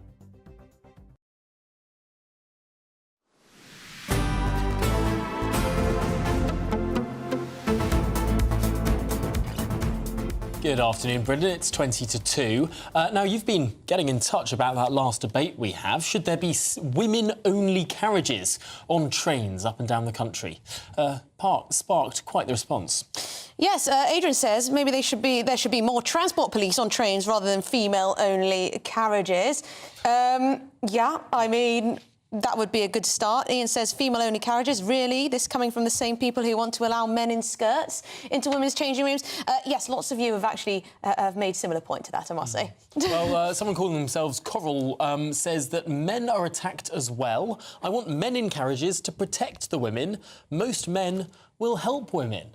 Yeah, and Mary says, I think the idea of having a women's-only train carriage is horrendous. If somebody did wish to harm women, all they'd need to do is hop onto the relevant carriage. A terrible idea. Yes, what would you have? A man sort of standing there protecting the women's-only space on the carriage? Yeah. I mean, it's going backwards, isn't it? It's going backwards. You were looking at some of the examples around the world where this has been tried in the past. I have to say, the countries you listed didn't, to me, seem like they were the bastions of female equality. Iran. Yeah, it's a strange list, but also a deeply impracticable one, because it turns out that just about any time that you get to rush time in a busy train, guess what? Everyone gets in every carriage. Everyone jumps in anyway. I mean, Peter kind of makes that point. Female-only carriages in Malaysia and the UAE are probably for religious reasons, not safety. Yes, just segregation of women in general from men. But keep your views coming in. Also a lot coming in on the disability benefits for children, that huge rise in the number of people claiming these types of benefits for their children since lockdown. We'll get to some of those in a little bit later. But in the meantime, the boxer at the centre of the Olympics gender row has launched legal action against Elon Musk and J.K. Rowling for alleged aggravated cyber harassment. Yes, Iman Khalif in Paris won gold in the women's boxing despite having XY chromosomes, although we haven't actually seen this evidence. We haven't seen this evidence. This was one of the reasons given for why she was banned from a previous competition. Well, we're joined now by the human rights lawyer Shoaib Khan. Shoaib, what exactly is the grounds here? Can you sue someone for cyberbullying? Yeah. So that's the thing. It's not necessarily suing someone, and definitely not someone in particular. What the complaint is, it's a harassment claim, as you said. It's cyberbullying, as it's called. The point is that certain people, and that's why those people are named there, those are the people who led, and others followed. And this led to this person allegedly being harassed. And so that's the thing. She's not necessarily suing Elon Musk or J.K. Rowling. What she's saying is that I have been bullied, I have been harassed online, I've been intimidated online, and it was mainly because of these people. So that's the basis of the claim. So it's not suing them directly or personally, but it's a claim that she's bringing, asking the French authorities to investigate it or look into it and see if there's any legal grounds there. The difficulty is the world was told that this athlete was banned from a previous competition. The IBA ruled that her test results disqualified her from that competition. So this left things open to a huge amount of speculation, because as far as I know, no results have been released from this. There's a lot of speculation about whether this athlete has XY chromosomes, which are usually male. Is this the problem, that there's been a sort of a lack of transparency, a lack of information, that if this athlete were to put forward these results, or the IBA, the other sports association, were to, then it would sort of clear things up We've got a sort of lack of information. I mean, I think so. Of course, that is the main basis. Obviously, if we had a medical result either way, then of course that would have clarified a lot of things. But the point is, I mean, I still think that that does not justify the treatment that has been this person has been dealt. Whether rightly or wrongly, she was allowed to compete by the authorities who were, the IOC who is organizing this tournament. If before that, her opponents, anyone else had a problem, they should have raised it with them, as obviously they did during the tournament.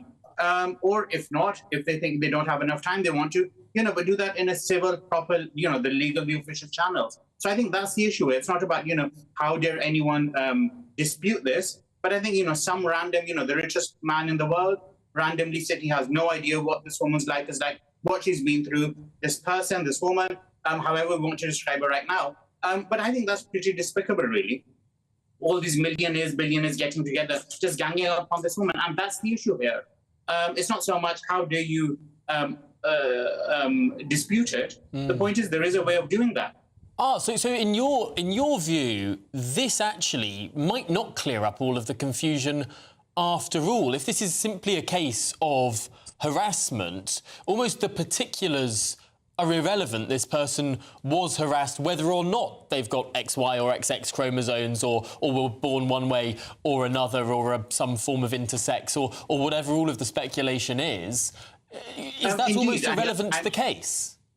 Yeah, no, I don't think that is relevant. I mean, I think that's not relevant. It shouldn't be relevant anyway. It doesn't matter who she is, where she came from. The point is the abuse, the vitriol, everything she was subjected to online should not have happened. I don't care who she is. I mean, some people are saying, to be honest, I mean, she was actually subjected to more. I mean, we actually had an actual paedophile rapist competing in these Olympics. And you go through, obviously there were complaints about that. People, strongly objected to that. But the personal abuse that seems to have been meted out to this person, I mean, I think is much less than that, actual convicted rapist. And I think that just shows it doesn't matter who she is, who he, she is.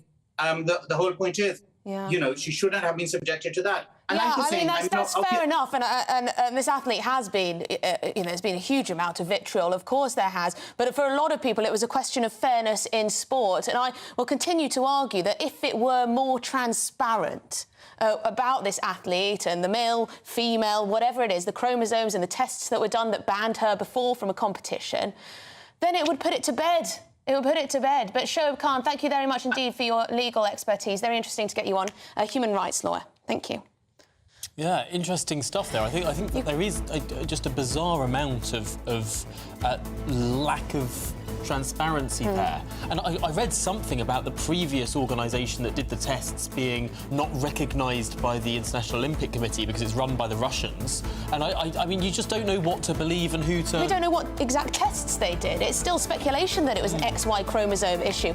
Anyway, this is Good Afternoon Britain. We're on GB News. We've got lots more coming up, including the Ministry of Defence facing cuts to its budget for modernising our armed forces. This is rather concerning. Labour did promise that they were going to, put money, when it allows, into our armed defences. So we shall see. Is this a bid to fill Labour's £22 billion financial black hole?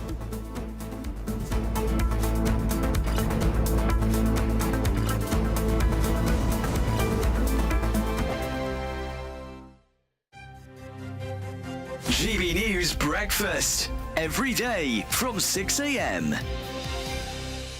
Prince Harry also revealed that he wouldn't bring his wife Meghan Markle back to the UK over safety concerns. Let's talk to royal correspondent Michael Cole. Good morning, Stephen. Good morning, Ellie. I mean, they live in California. I'm not sure what the murder rate is there, but that's a more dangerous place than Britain's at any time of the day. And of course, he compromised his own safety when he said in his book, Spare, his autobiography, which was Ghost Britain, that he'd personally killed 25 Taliban when he was serving with the British Army in Afghanistan. Well, that painted a target for life on the back of himself and his family, which was a very unwise thing for him to do. The other thing which struck me, it was that he invoked the name of the late Queen, saying that he'd had several conversations with his grandmother, and she'd been very, very supportive in his battle. He sees himself, and it's the word he's used, as a dragon slayer against the popular press, the tabloid press. and he's continuing with that.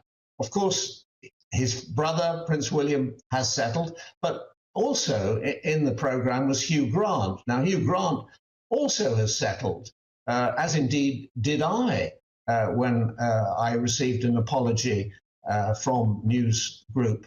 I believe in a free and unfettered press. Newspapers are having a bad time at the moment, losing circulation, losing advertising. Young people don't read newspapers. And so I felt that the right thing to do was to settle. I didn't want to take punitive action against newspapers. GB News, the People's Channel. Every Saturday, 10 till 12, we'll bring you all of the news that you need to know. We'll also remind you that there is so much to smile about. It's my favourite time of the week. I get to relax, enjoy some light-hearted stories, and let Ellie teach me about fashion too. That's Saturday Morning Live, every Saturday, 10 till 12. Only on GB News, Britain's news channel. If you want your news to be straight talking... This is a nightmare for the Conservatives again. Down to earth. It's not just Nottingham where this is happening, is it? And most importantly, honest. Hard-working, middle-class taxpayers, they'll get their book thrown at them. Then catch me, Martin Daubney, Monday to Friday, 3 till 6 p.m. on GB News, Britain's news channel. Join me, Neil Oliver, every Sunday night at 6 p.m. on GB News. And if an hour is not nearly enough for you, go to gbnews.com for special extended episodes online every Friday at 9 p.m, where we can truly get into the nitty-gritty of what's going on. GB News, Britain's news channel.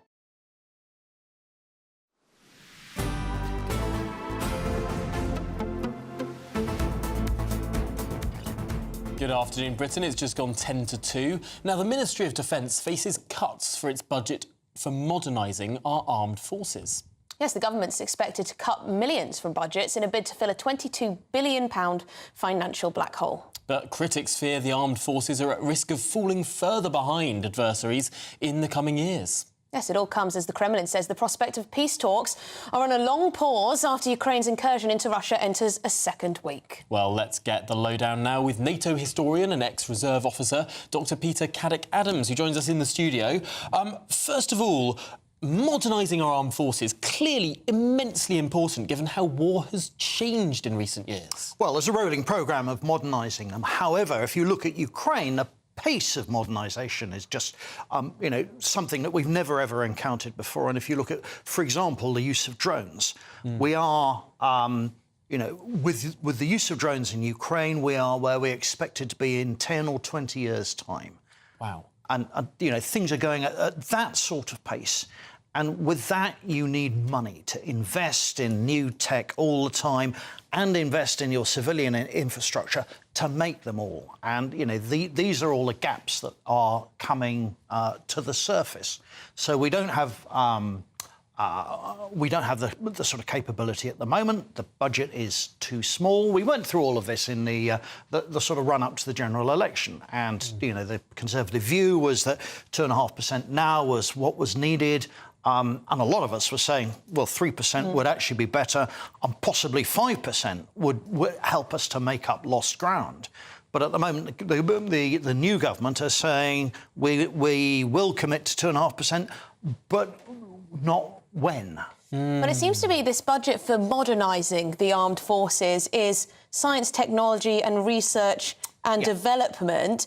Is that within the Ministry of Defence, or is that separate to this? Either way, it's working to improve our armed forces. Well, it's come across, the story has come across as being part of the Ministry of Defence, so a large chunk of it is the R&D budget that the MOD spends. Grant Shapps, the former Defence Secretary, loved. He couldn't stop talking about his new lasers and all the different innovations, the jetpacks that our Navy now have and all the rest of it. Looking at how things have changed in Ukraine, and actually looking at how the Houthis down near the Red Sea have been able to really quite cheaply attack some pretty expensive equipment. Yeah. The asymmetry of modern warfare, clearly we've got to adapt. Well, you've got to adapt, but you've also got to be able to cope with high-intensity, heavy metal war of the kind you see in Ukraine, as well as asymmetric warfare that the Houthis are doing further down in the Red Sea. And it's being able to do both and to be able to chop and change as you need and have the kit to do that. because one size doesn't necessarily fit all. And you've always got to be thinking of the next generation of military hardware. And that's what we're paying our boffins to do and come up with ideas. So, jetpacks or lasers or whatever it is, which is round the corner. It's, this is, if you don't invest in your R&D, then you can kiss goodbye to all of that because it just won't happen. And what do you make of the recent developments in the Ukraine war? Well, with Ukraine going on the offensive and taking control of quite a bit of land in Russia. Well, it's absolutely fascinating. OK, so it underlines the value of surprise, because this is the offensive that the Ukrainians were trying to do last summer, but it never came off. And what they've done is they've attacked in a completely different area, which has caught the Russians totally off guard. So surprise, big ticks, big win. In a week, the Ukrainians have taken more Russian territory than the Russians took in the whole of the last couple of years. I mean, that's crazy to think, isn't it, considering how long this war's been going on? And it's taken them a fraction of the casualties in terms of men and material. So, that's a big plus for them. Why are they doing it? Well, it's a great morale boost. They're trying to draw Russians away from the pressure on the Eastern Front. And get them to move some of their more experienced combat troops to attack this new incursion. And it gives them a bit of negotiating room now. If there's some kind of settlement or anything else around the corner, then they've now got something to trade. Yes, Putin. Mr. Putin is no longer saying, let's just freeze the lines where they are. Peter Caddick-Adams, thank you so much for talking through those two big defence stories for us here today. Really appreciate your time. Yes, please come back. More to discuss, I'm sure. This is Good Afternoon Britain on GB News. We've got lots more coming up. But we're going to take a quick look at the weather, so stick with us.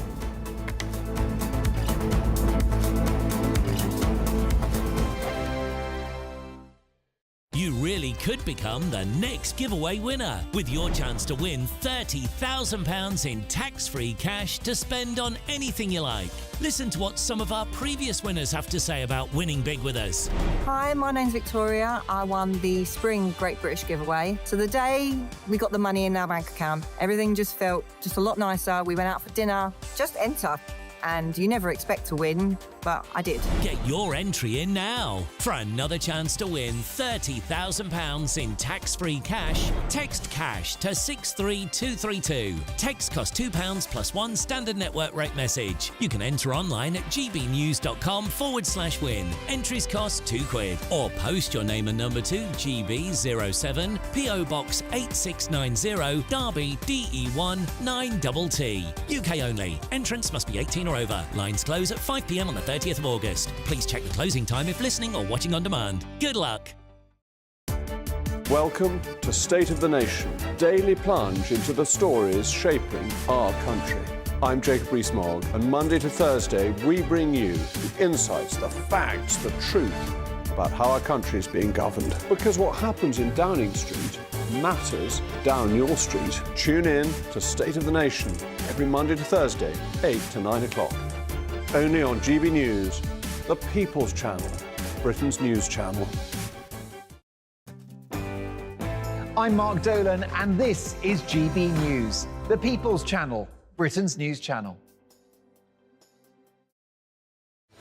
I'm Patrick Christie's. Every weeknight from 9, I bring you 2 hours of unmissable, explosive debate and headline-grabbing interviews. What impact has that had? We got death threats and the bomb threat and so on. As time passes, She could have saved Storm. You made my argument for me. My guests and I tackle the issues that really matter with a sharp take on every story. Went everywhere. something practical could be done. Or I can become something different. Patrick Christie's tonight from 9 p.m. only on GB News, Britain's news channel.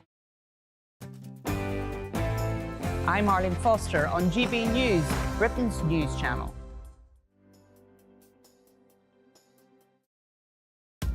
Are the newspapers getting you down? My wife didn't divorce me that month. Struggling to separate the wheat from the chaff? I know that it's a bit of a circus at the best of times. Well, don't worry, Headliners has got you covered. We'll take the burden of reading the day's news, and if we get depressed, who cares? It's an occupational hazard, frankly. That's Headliners on GB News from 11 p.m. till midnight, and the following morning, 5 till 6 a.m. on GB News, the comedy channel. Nah, just kidding. Britain's news channel. I'm Michael Portillo. This is GB News, the People's Channel. Britain's news channel.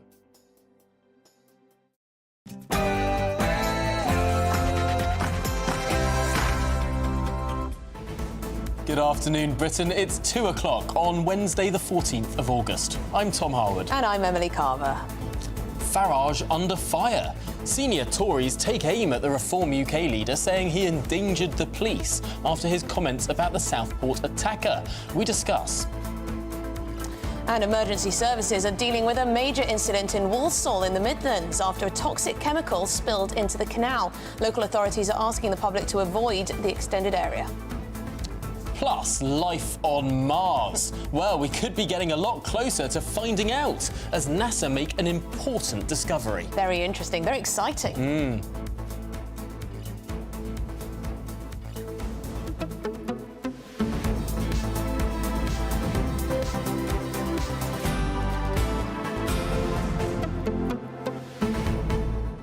Life on Mars, eh?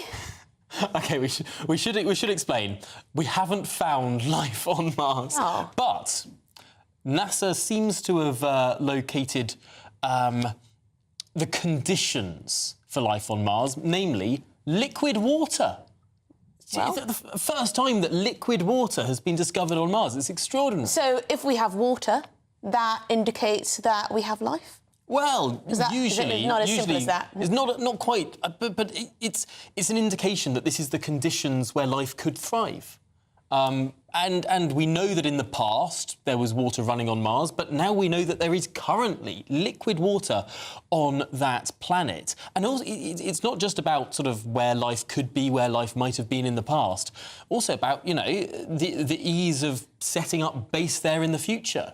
Does this make a Mars colony all that bit closer? Well, that's what's got me going. Yeah. You know, we've destroyed this world, so perhaps we'll have another option. Plan B. I don't suppose it will be cheap to make your new life on Mars, but who knows? Well, who knows? Perhaps Mr. Musk, after all of his Tweets. indignation from the politer corners of the world, he'll have to scuttle off to Mars on one of his big rockets. Well, this is the thing. Elon Musk, he can say what he likes. He has options. He has options. Anyway, get in touch. I mean, you can get in touch about life on Mars, if you like, or you can get in touch about Nigel Farage and all of these Tory leadership contenders, hopefuls, trying to distance themselves from him. I mean, would Nigel even be interested in getting close to them? And what will the Tory membership actually make of it? Yeah. At the end of the day, it's the members of the Conservative Party who are going to vote for the next leader of the Conservative Party. Are they thinking that actually it's the best thing to bash Nigel the whole time? I mean, I remember when Nigel Farage turned up at Tory party conference one year, last year, I think it was. He got such a reception. He did. From the members. They absolutely loved him. They were all over him, taking selfies and trying to get chats and all sorts of things. Although that was before he led an opposing political party. That is true. Things may have maybe changed. It changes. Things may have changed quite a bit, actually. But let us know your thoughts. gbnews.com/USA. But let's get the news headlines with Sophia.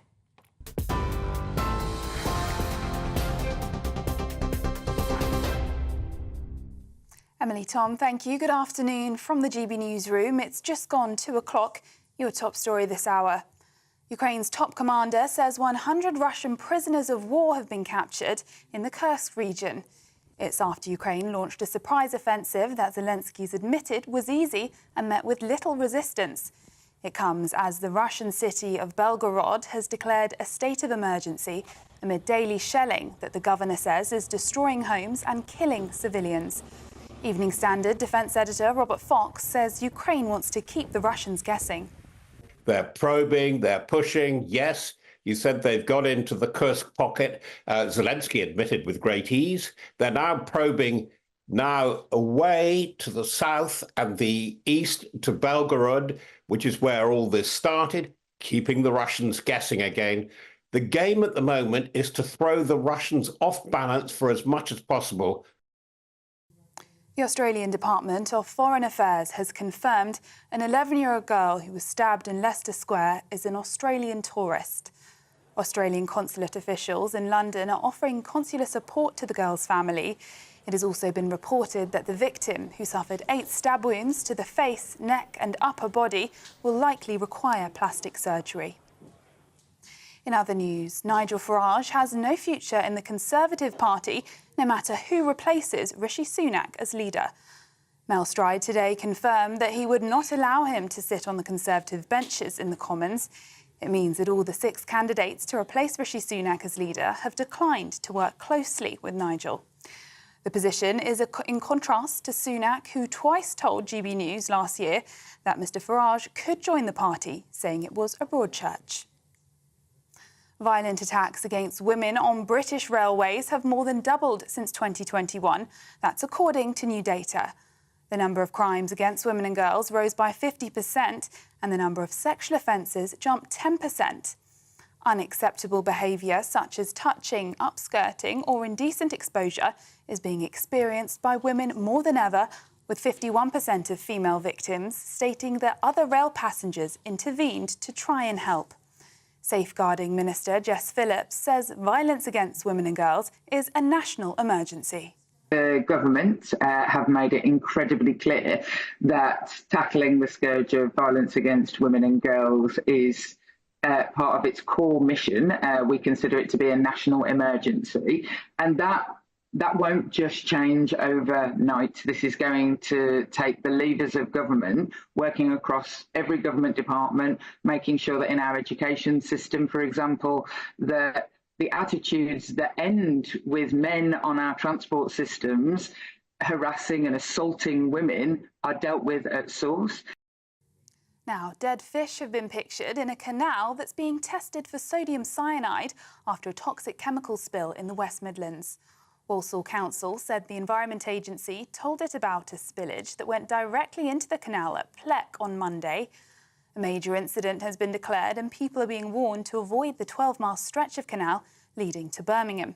Sodium cyanide can cause headaches, nausea, changes in heart rate and loss of consciousness. The council have, though, assured that the drinking water will not be affected by the incident. The latest figures show inflation rose for the first time this year to 2.2% in the 12 months to July. Figures are up from 2% in June.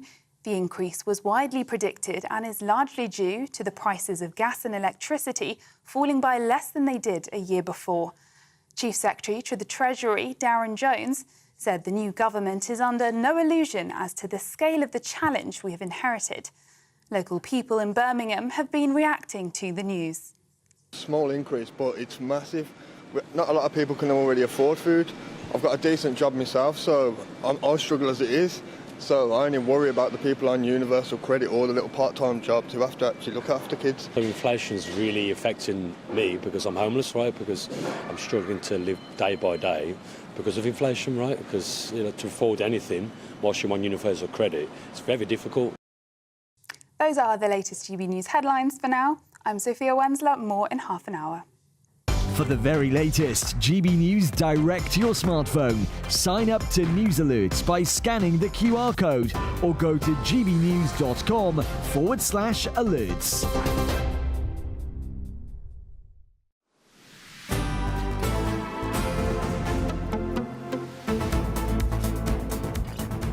Good afternoon, Britain. It is 7 minutes past 2, and Mel Stride is the latest leadership contender to distance himself from Nigel Farage, claiming the Reform UK leader's comments about the Southport attack and the suspect had put the police in danger. Yes, he also said he wouldn't allow the MP for Clacton to join the Conservative Party if he were to become Tory leader, meaning now all 6 candidates have completely closed the door on the possibility of Farage joining the party. Well, it comes a day after Shadow Security Minister Tom Tugendhat also heavily criticised Nigel Farage, claiming he'd been deeply irresponsible and dangerous in trying to amplify false information about the Southport attack. Right, well, to discuss this further is GB News political editor Christopher Hope.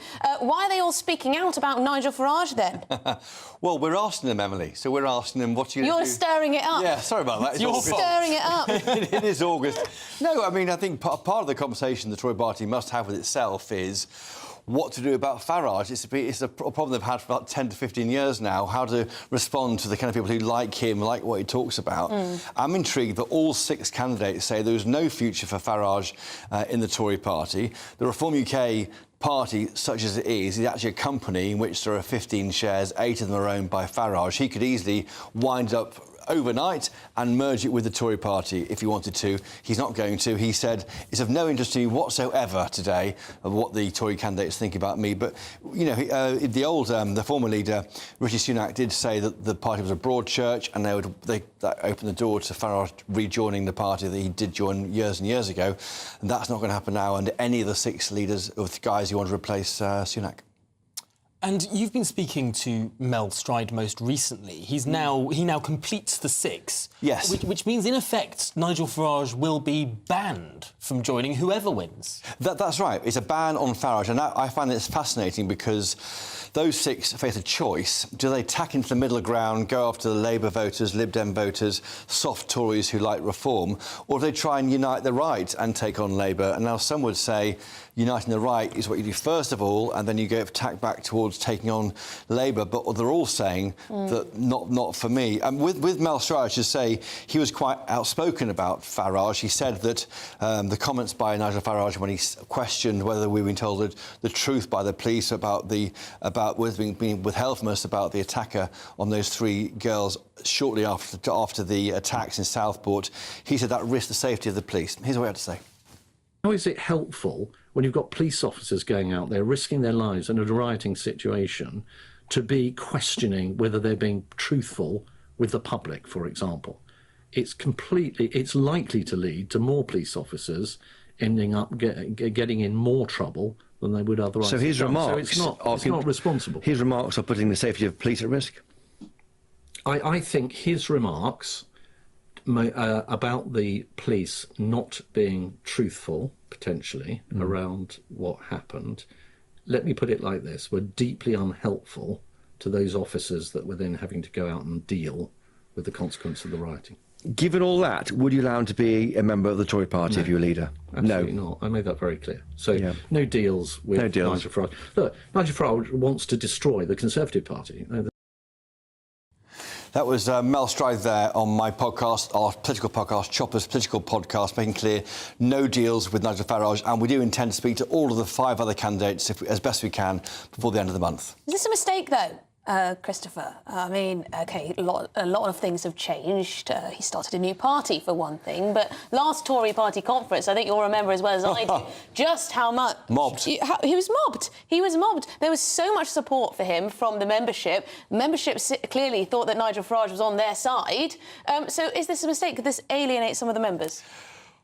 Good question, Emily. I'm not standing for the Tory leadership. I would say that it could be a mistake. I think if I was standing for the leadership, I would hold a doorway open to Farage-East people concerned about Labour, the Tories, and went towards Farage and say, well, we agree on so much, can't we do some kind of agreement? The problem is Farage has been saying things which do offend a lot of Tories about Putin, notably the riots.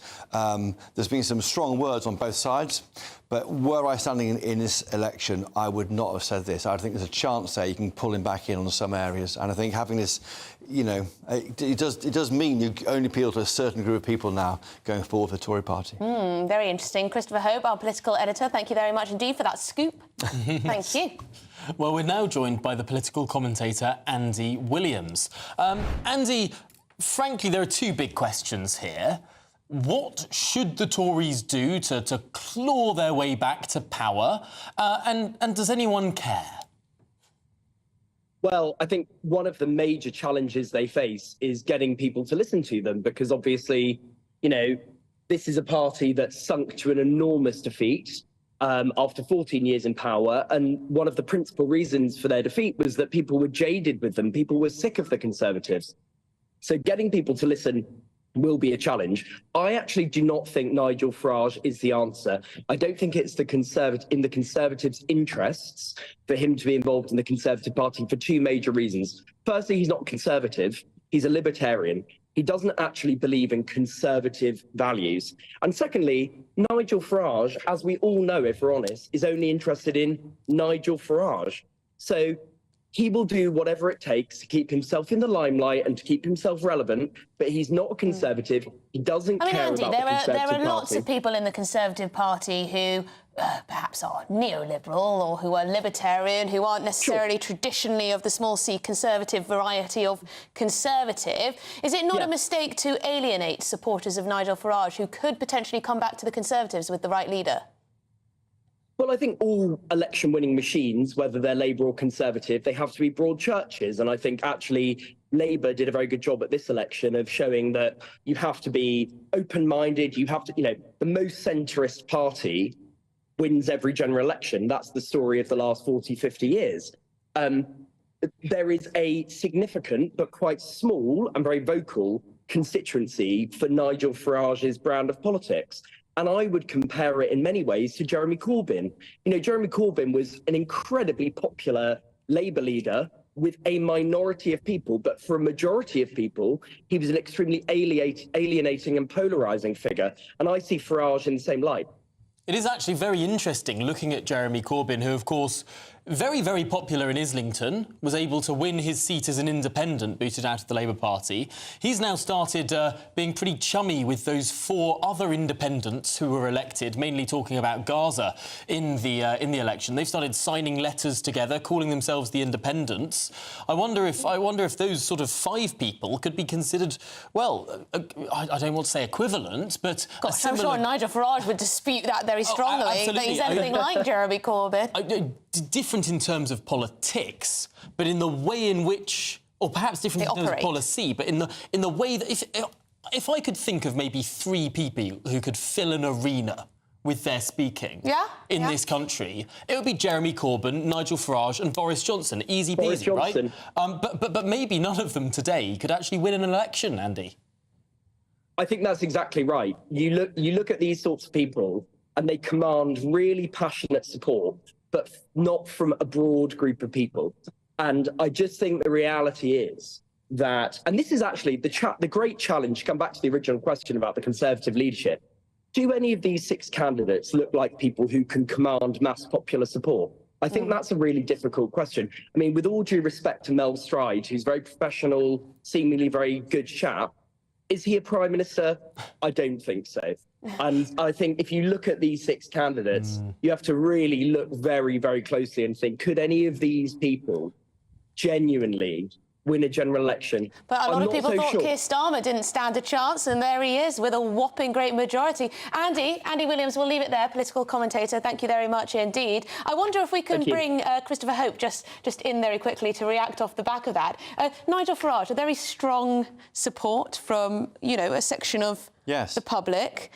Could he turn that into a huge political force going forward? He's trying to. He's behind the scenes constructing a campaigning function that can maybe do well in next year's local elections in May. He's on a 5 or 6 year project, he said, when he took over, surprisingly, back in June. He could do it, maybe. I'm intrigued by that comparison with Jeremy Corbyn. I mean, we have seen, of course, Keir Starmer win without the Corbynistas, in fact, with Jeremy Corbyn having been kicked out of the party. So that could be the case. But I think you only, I mean, we heard from Henry Hill earlier, a 1% swing to the Tories gives them 50 seats from Labour. So it's all to play for. So marginal. So marginal next election. I think that is not hasn't really been priced into conversations yet. yet. You've spoken to, well, yesterday you spoke to both Mel Stride and Tom Tugendhat. That's right. Do you get the sense that they think they can win this?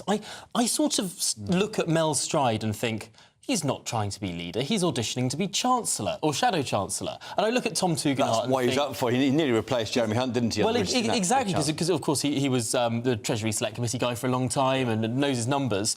I mean, I also look at Tom Tugendhat and I think, is he really standing to be leader, or is he raising his profile? Does he want to be Shadow Foreign Secretary?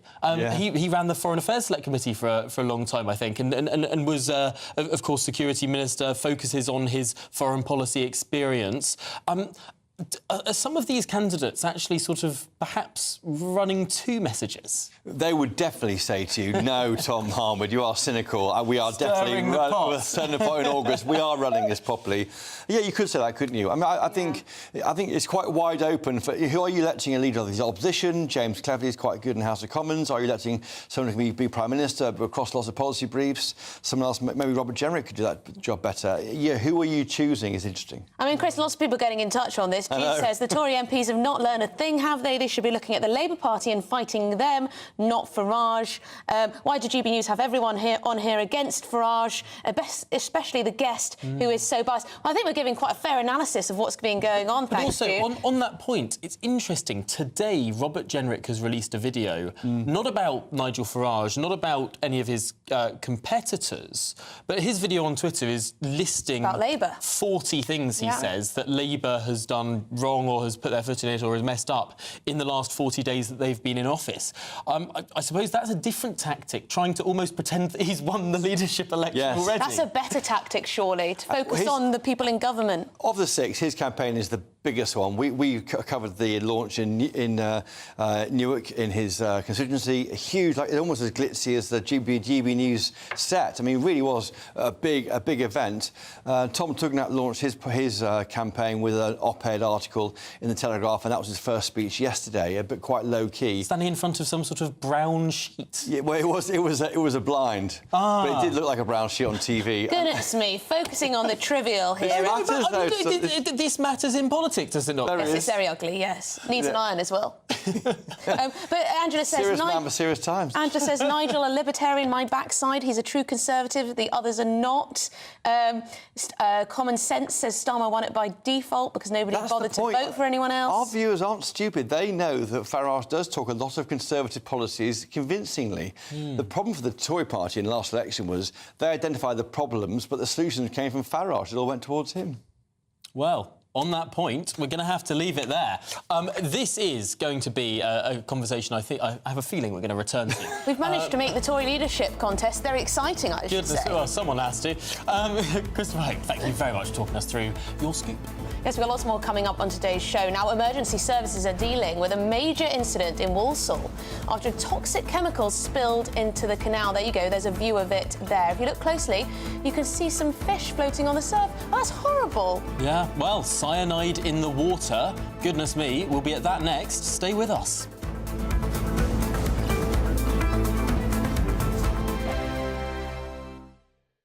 This is GB News, Britain's news channel. Well, to enrich us on the best cheeses and wine to buy, I'm delighted to be joined by the CEO of Inflorescence, Jacinta Madison-Wilson. Jacinta, thank you so much for joining us in the studio. Thank you so much for having me. Also, thank you so much for bringing what is what a Sunday you're having. of wonderful... What do we have before us? So, we've got 3 gorgeous wines to try today. We've got an English sparkling, we've got a beautiful rosé and a dessert wine, and, of course, cheese. Wonderful. And paired them all beautifully. Now, English sparkling wine has had a bit of a renaissance. Oh, it's incredible, isn't it? To use a French word to describe English sparkling wine. It's having a bit of a moment in the sun. Absolutely. I just think it's so exciting that this is right on our doorstep, essentially, an hour out of London, and we're around beautiful vineyards. The chalk sort of sediment is exactly the same as the Champagne region of France. Yeah, our soils are really similar. We use the same grape varieties a lot of the time. We make it in exactly the same way as Champagne. Our climate is like Champagne was 40 to 50 years ago. So we're really kind of drinking it blind. You almost wouldn't know that you're not drinking champagne. But it's right here on our doorstep. We can stay local now. Absolutely marvellous. Well, we've got... what is the best order to start? OK, well, we're going to start with sparkling, because all things in life should start with sparkling. I got married a month ago, and this was actually the... Thank you so much. This was the wine I chose to have as our first wine that we served the guests. This is from a winery called Bluebell, which is in Sussex, and I've chosen to pair this with a lovely... kind of the English version of Camembert, which is called Tunworth. It's a very classic pairing of Champagne and Brie. So we're kind of going to do the English version of that now. Classic. Absolutely. Are you ready to get stuck in? I am so... OK. Hang on. Is it cheese first or wine first? I'd have a little sip of the wine first. Sip of the wine, bite have of the a little cheese. bite of the cheese and then some more wine. Get it all mixed up in there. It's like a cheese sandwich. Exactly. OK, here Cheers. we go. Cheers. GB News, the People's Channel. If you want your news to be straight talking... This is the nightmare for the Conservatives again. Down to earth. It's not just Nottingham where this is happening, is it? And most importantly, honest. Hard-working, middle-class taxpayers, they'll get their book thrown at them. Then catch me, Martin Daubney, Monday to Friday, 3 till 6 p.m. on GB News, Britain's news channel. I'm Christopher Hope. From pop stars to politicians, I'll interview anybody in a pub who's got a political opinion. Join me every Friday on Spotify, Apple Podcasts, YouTube or gbnews.com, or wherever you get your podcasts. This is GB News, the People's Channel. Join me, Nana Akwe, for an informative, interactive news programme with a difference. It's fun. It's true. You're not wrong. No one will be cancelled. Lovely. Join me from 3 p.m. every weekend, only on GB News, Britain's news channel.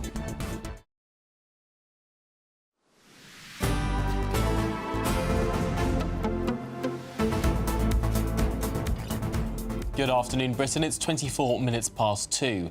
Now, sports personality Freddie Flintoff left his fans in tears last night as he revealed the full extent of his injuries on Top Gear. Yes, he sustained serious facial injuries and broken ribs after a devastating crash in 2022. Let's have a listen to what he said.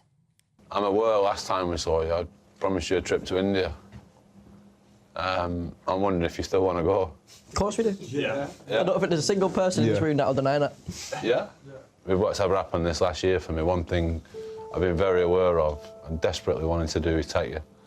I've heard they love you over in India. Not just India, Sean. Fred, you feeling like 100% now? Not really. No. I don't know if I will again, to be honest. I'm better than I was. I don't know what completely better is. You know what I mean? I am what I am now. I'm different to what I was. There's something I'll probably have to deal with for the rest of my life, so... Better? No, different.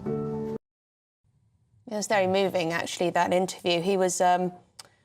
It was when he was filming Top Gear at Dunsfold Aerodrome in Surrey in December 2022, and clearly life-changing injuries and a massive impact on his mental health. I was reading how he wasn't able to leave the house for months on end. Yeah.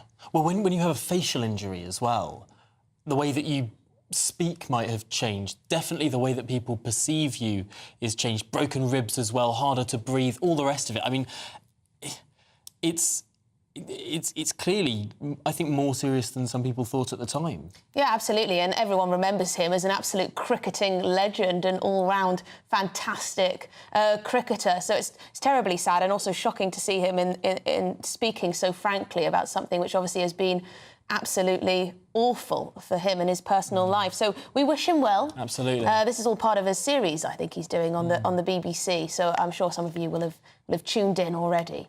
But yes, we're going to move on because emergency services are dealing with quite the incident in Walsall after toxic chemicals spilled into the canal. Well, the substance is thought to have entered the water in the Plec area on Monday. Local authorities have been asking the public to avoid the extended area while the environmental agency conducts urgent tests. They found cyanide. Yeah, sorry for showing you these pictures, but it looks like a lot of the wildlife, the fish, have sadly perished as a result of this. We're joined by our West Midlands reporter, Jack Carson. And those images we were just showing of the canal there, clearly a lot of wildlife impacted by this. Have any humans been impacted?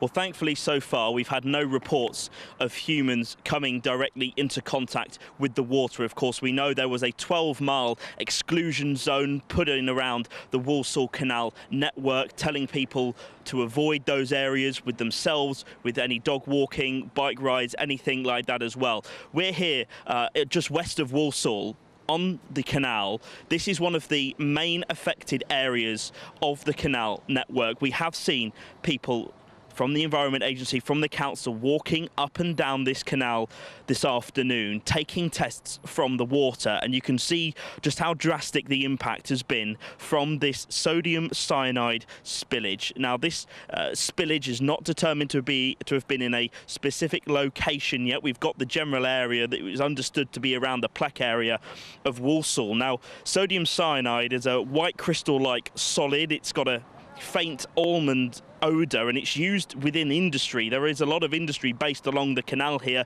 Historically, these canals were used to transport goods to and from that industry, but this chemical is used within industry for things like metal cleaning, for plating extraction, sometimes photography as well. So the warnings coming from the reason why this major incident was declared here in Walsall by the collective emergency services, the council and other agencies that they say they're working with, is because the symptoms that sodium cyanide can cause can be things like headaches, nausea, dizziness, loss of consciousness, seizures, vomiting, and in large amounts, of course, it can be fatal, particularly if it's inhaled or ingested. So that is why there was this warning put in place from Walsall Council, from the collective emergency services, in order to make sure that people stay away from this area. These tests are being conducted. Samples, we believe, have been taken away from the water in order for those, of course, to be tested. We understand the council is trying to work together in order to be able to cut down the size of this zone. They have been conducting testing all throughout that 12-mile network that I mentioned, in order so they can be certain that those areas right far out where we've been today as well, where we've seen the tape across stopping people to try and go down the canal network, they can hopefully make that exclusion zone smaller and hopefully try and isolate the incident. Now, thankfully, because of the way the canal system here is, the way that the locks work, they've been able to, we believe, Walsall Council, been able to maintain and contain the majority of this incident into that specified, at the moment, 12-mile excursion zone. But we wait to see, of course, what the latest developments are from these tests, particularly that we know and have seen the Environment Agency taking here today. But as you saw there has been a serious environmental impact from this spillage. Well, Jack, thank you so much for bringing us that story. Really shocking to see pictures of just dead animals there in the river. 12 miles. Jack Carson, thanks for joining us. Yes, well, this is, of course, Good Afternoon Britain on GB News. We've got lots more coming up, including Prince Harry. He's not going to be coming back to the UK for the funeral of his uncle, citing personal security concerns. Is that the case?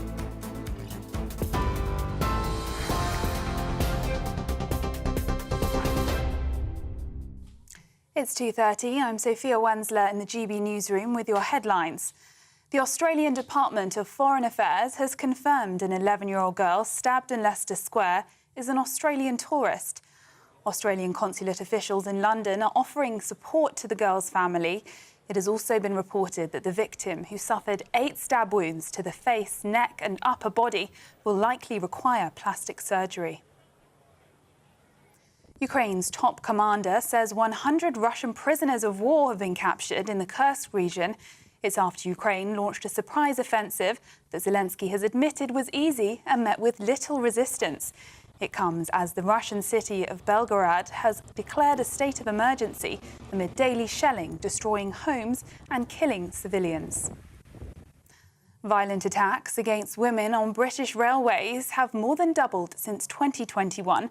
That's according to new data. The number of crimes against women and girls rose by 50% and the number of sexual offences jumped 10%.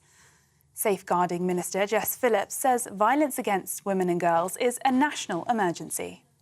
The government have made it incredibly clear that tackling the scourge of violence against women and girls is part of its core mission. We consider it to be a national emergency, and that won't just change overnight. This is going to take the levers of government working across every government department, making sure that in our education system, for example, that the attitudes that end with men on our transport systems harassing and assaulting women are dealt with at source.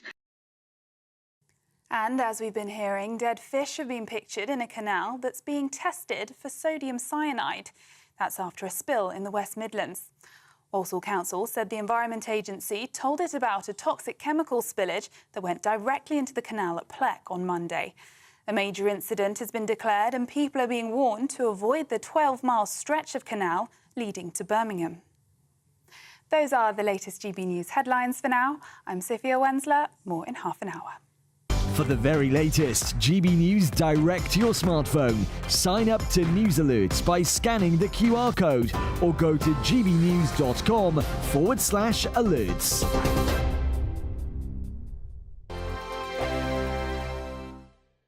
Hello, good morning. Welcome to your latest GB News weather update, brought to you from the Met Office. Sunny spells for many of us through today, but it is a bit cloudier across eastern areas in particular, particularly through the rest of this morning, and things will change across northwestern areas into this evening. But for the time being, there's a weather front still lingering across the south and east, bringing cloudier skies here for much of the rest of the day and the risk of some drizzly outbreaks of rain. We could see some heavier showers later on this afternoon, but for most of us, it is going to be a dry day, particularly across northern and western areas, Wales, much of Scotland, northern areas of England. It will turn a bit cloudier across parts of Northern Ireland and the west of Scotland as the breeze picks up later. But in the sunshine, temperatures climbing into the low 20s. We could still see 24, 25 degrees in the southeast. We've still got fairly warm air here, so that will bring a slightly muggier feel through this evening. I think it will be a slightly brighter end to the day compared to this morning, and plenty of sunshine across parts of Wales, northern England, much of Scotland. But as I said, turning a bit cloudier from the north and west into Northern Ireland and the Western Isles in particular, as wet weather will spread in through Wednesday evening and overnight into Thursday.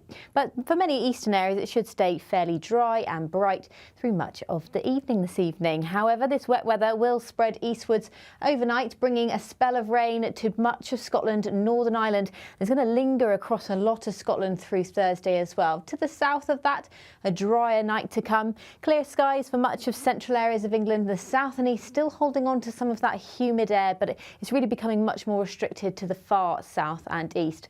But it's going to be the rainfall that's going to be the big watching point through Thursday. A very wet day for Northern Ireland, Scotland, northwestern areas of England. We could see some localised flooding issues from that rain. It's going to be fairly persistent and slowly sinking south and eastwards into northern areas of England, parts of Wales, some central areas. Ahead of that in the southeast, it should stay dry and fairly warm. The latest GB News travel. Good afternoon, I'm Jules Buckley. The northbound M876 in Falkirk is queuing. There's a partial blockage from Denny Junction 1 up towards the M9 for the Hill of Kinnaird at the scene of a collision there. Now heading further southwest on the westbound side towards Glasgow, the M8 is queuing a bump away from Easterhouse at 9 through towards Ballarnach at Junction 10 is still causing some queues. Eastbound M62, the earlier bump's gone Tingley to Lofthouse, Junction 28 to 29 towards the M1 turnoff. All lanes back open but still queuing. And there's a couple of breakdowns, anti-clock on the M25, Brentwood 28 to 27, lane 1's out, coping fairly well though it's queuing then at Enfield 25. The inside lane's coned off after the tunnel for a broken down van in the roadworks, queuing back to Waltham Abbey 26 there. You can stay up to date throughout the day by visiting our website gbnews.com.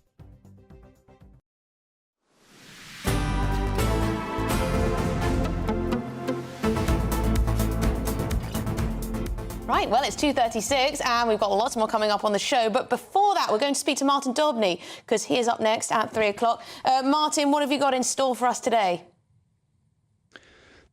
So it's official. 6 out of 6 Conservative leaders have all said no. They slammed the door in Farage's face, kissing bye to 4 million reform votes and maybe more since the riots. But with 2/3 of all voters and 1/3 of Tory voters not even bothered about who the next Conservative Party leader is, will any of it matter?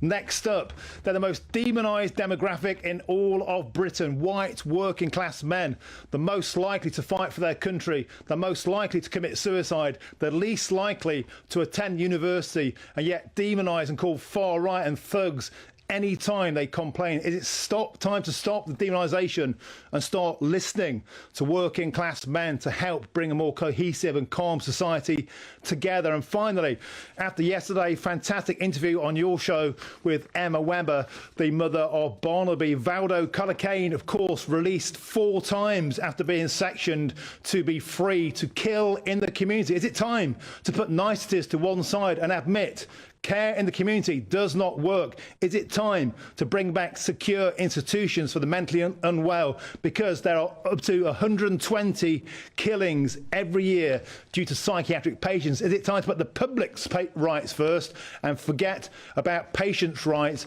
taking dominance? That's all coming 3 till 6. It's a very good question indeed. Thank you, Martin. Martin Daubney will be watching 3 o'clock till 6 o'clock. Stay tuned. It's a very good question, isn't it? It's a really good question. Yeah. Stay tuned for that discussion. Over 100 killings from psychiatric patients. Yeah. Yeah, care in the community. Does it work? Does it work?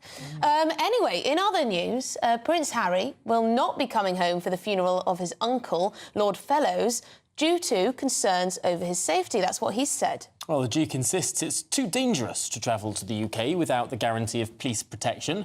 It, of course, comes as Harry and Meghan prepare for a private tour of Colombia later this week. Well, GB News royal correspondent Cameron Walker joins us now. Cameron, is this about his personal security? Because we've all seen Prince Harry come back to central London when he's been involved in media trials. Yeah, I suspect it's one of the reasons. If you remember, a few weeks ago, he told an ITV documentary that he doesn't feel safe bringing his family to the UK over his security concerns. I do understand it's very unlikely that he's going to be at the funeral of his uncle, Lord Fellows, who died last month at the age of 82, even though he was pretty close to that side of the family. Lady Jane Fellows, who's Lord Fellows' wife, was the sister of Princess Diana, so the very close Spencer family. But if you remember, his security arrangements, his downgraded security, means that Prince Harry has to give 28 days' notice to the Home Office before he returns to the UK. So that's perhaps one of the reasons why he's decided not to come back to the UK for this funeral. But you'd think that there'd be an exception for a family funeral, wouldn't you? Because, of course, you don't know when a family member is going to die.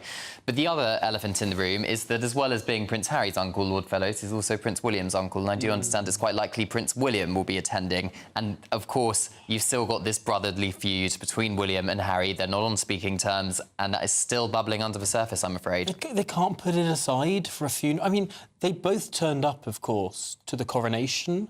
They both turned up to the funeral of the late Queen. I suppose different size of events.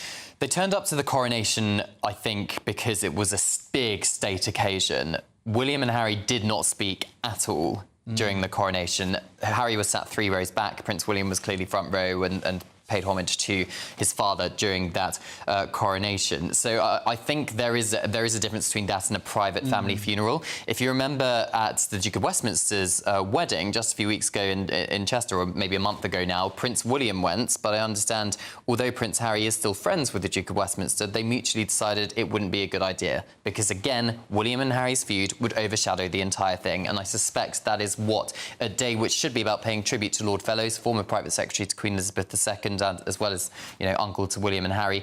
They want him to be the focus, his life, his legacy, rather than a bitter feud, which has now been going on for years between Harry and William. I mean, never mind not being a working royal anymore, but it doesn't seem like he's a member of the family anymore. It's as if that sense of duty that he was brought up with has all but disappeared, really. Yeah, I think... You have to do things you don't want to do, don't you, in families? I think it's consumed him. I think I think the security arrangements, he is genuinely really fearful and paranoid. You could see that from the ITV documentary. He spoke about it only takes one person who's read negative stories about him in the press with a knife or acid. That's a quote that Prince Harry says. That's what he's worried about. Clearly, in the back of his mind, he's always got what happened to his mother, Princess Diana, in 1997 in Paris in the tunnel. But as you say, he is still a member of the Windsor family. His father is still king. He still has a brother as well. But for some reason, whatever is stopping him, which has clearly not been made public, he refuses to come back to the UK or feels he's not wanted in the UK. And one of these reasons clearly is this feud that has now been well reported, spoken about for many years. But it seems deeply, deeply bitter. And it seems that it's been growing rather than healing with more time. Well, I think you're right, Tom. I think as more time goes past and the more time that goes past without William and Harry speaking, I think it's going to become more and more awkward if and when they do eventually speak. They spoke together at the funeral of Prince Philip, Duke of Edinburgh, in 2021.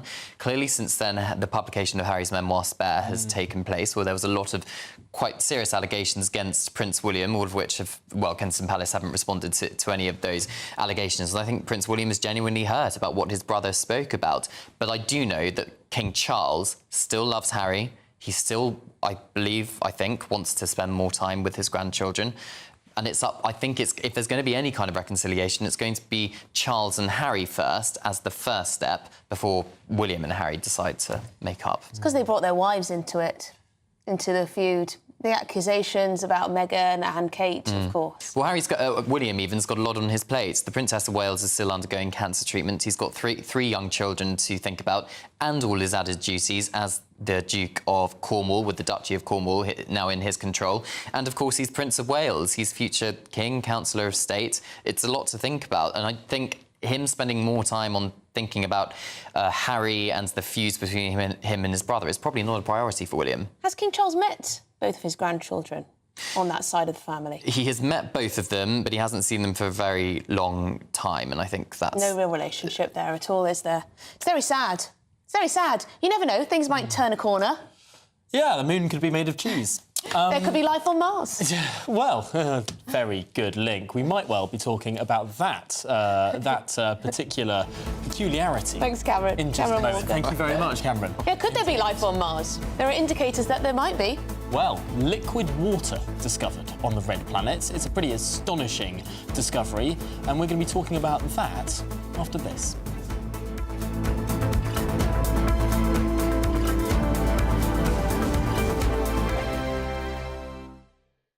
This is GB News, Britain's news channel. Joining us now is GB News Royal Correspondent Cameron Walker to explain exactly what this is all about. Cameron, hi. We have heard Meghan and Harry talk about their mental health issues before in the past. So tell us more about this site they're launching. Yes, it's a very serious topic, a very ambitious site that the Duke and Duchess of Sussex have launched this weekend. It's called the Parents Network, and it's set up in collaboration with 6 or 7 groups of parents who have lost, tragically, a child to suicide, linked to their social media use. So it's connecting and offering help to parents who've lost a child, and that can be anything from cyberbullying, depression and anxiety, sexual exploitation, eating disorders and other traumas. And sadly, there are too many examples across the world, and Meghan and Harry have decided to tackle this very important topic, but also very difficult topic to cover. Now, Meghan's critics, we heard from that clip there, she was talking about her own experience of suicidal thoughts when she was a working member of the royal family. Her critics will say, why on earth is she making it all about herself? To be fair to Meghan, when the journalist Jane Pooley asks her, Jane Pooley specifically asked her about her suicidal thoughts when she was a working member of the royal family, she wasn't expecting it. She did give, to be fair, quite an eloquent answer, and Prince Harry then talks about the fact that all parents across the world need to be first responders when they're talking about helping their children overcome mental health problems related to social media use. There's lots of help and resources on the Archwell website, and I think it's going to be a while before we see if any of the words we've heard from Duke and Duchess of Sussex in this interview have any substance or any tangible impact going forward. Brilliant. That's our Royal Correspondent Cameron Walker. GB News, the People's Channel. Join me, Neil Oliver, every Sunday night at 6 p.m. on GB News. And if an hour is not nearly enough for you, go to gbnews.com for special extended episodes online every Friday at 9 p.m, where we can truly get into the nitty-gritty of what's going on. GB News, Britain's news channel. Every Saturday, 10 till 12, we'll bring you all of the news that you need to know. We'll also remind you that there is so much to smile about. It's my favourite time of the week. I get to relax, enjoy some light-hearted stories, and let Ellie teach me about fashion too. That's Saturday Morning Live, every Saturday, 10 till 12. Only on GB News, Britain's news channel.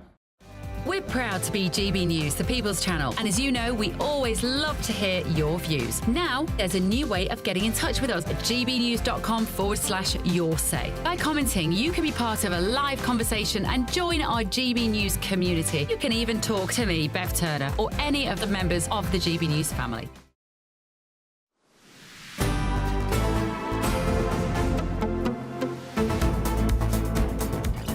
Well, the question that's on everyone's lips today that we haven't mentioned too much so far in the show is, could there be life on Mars?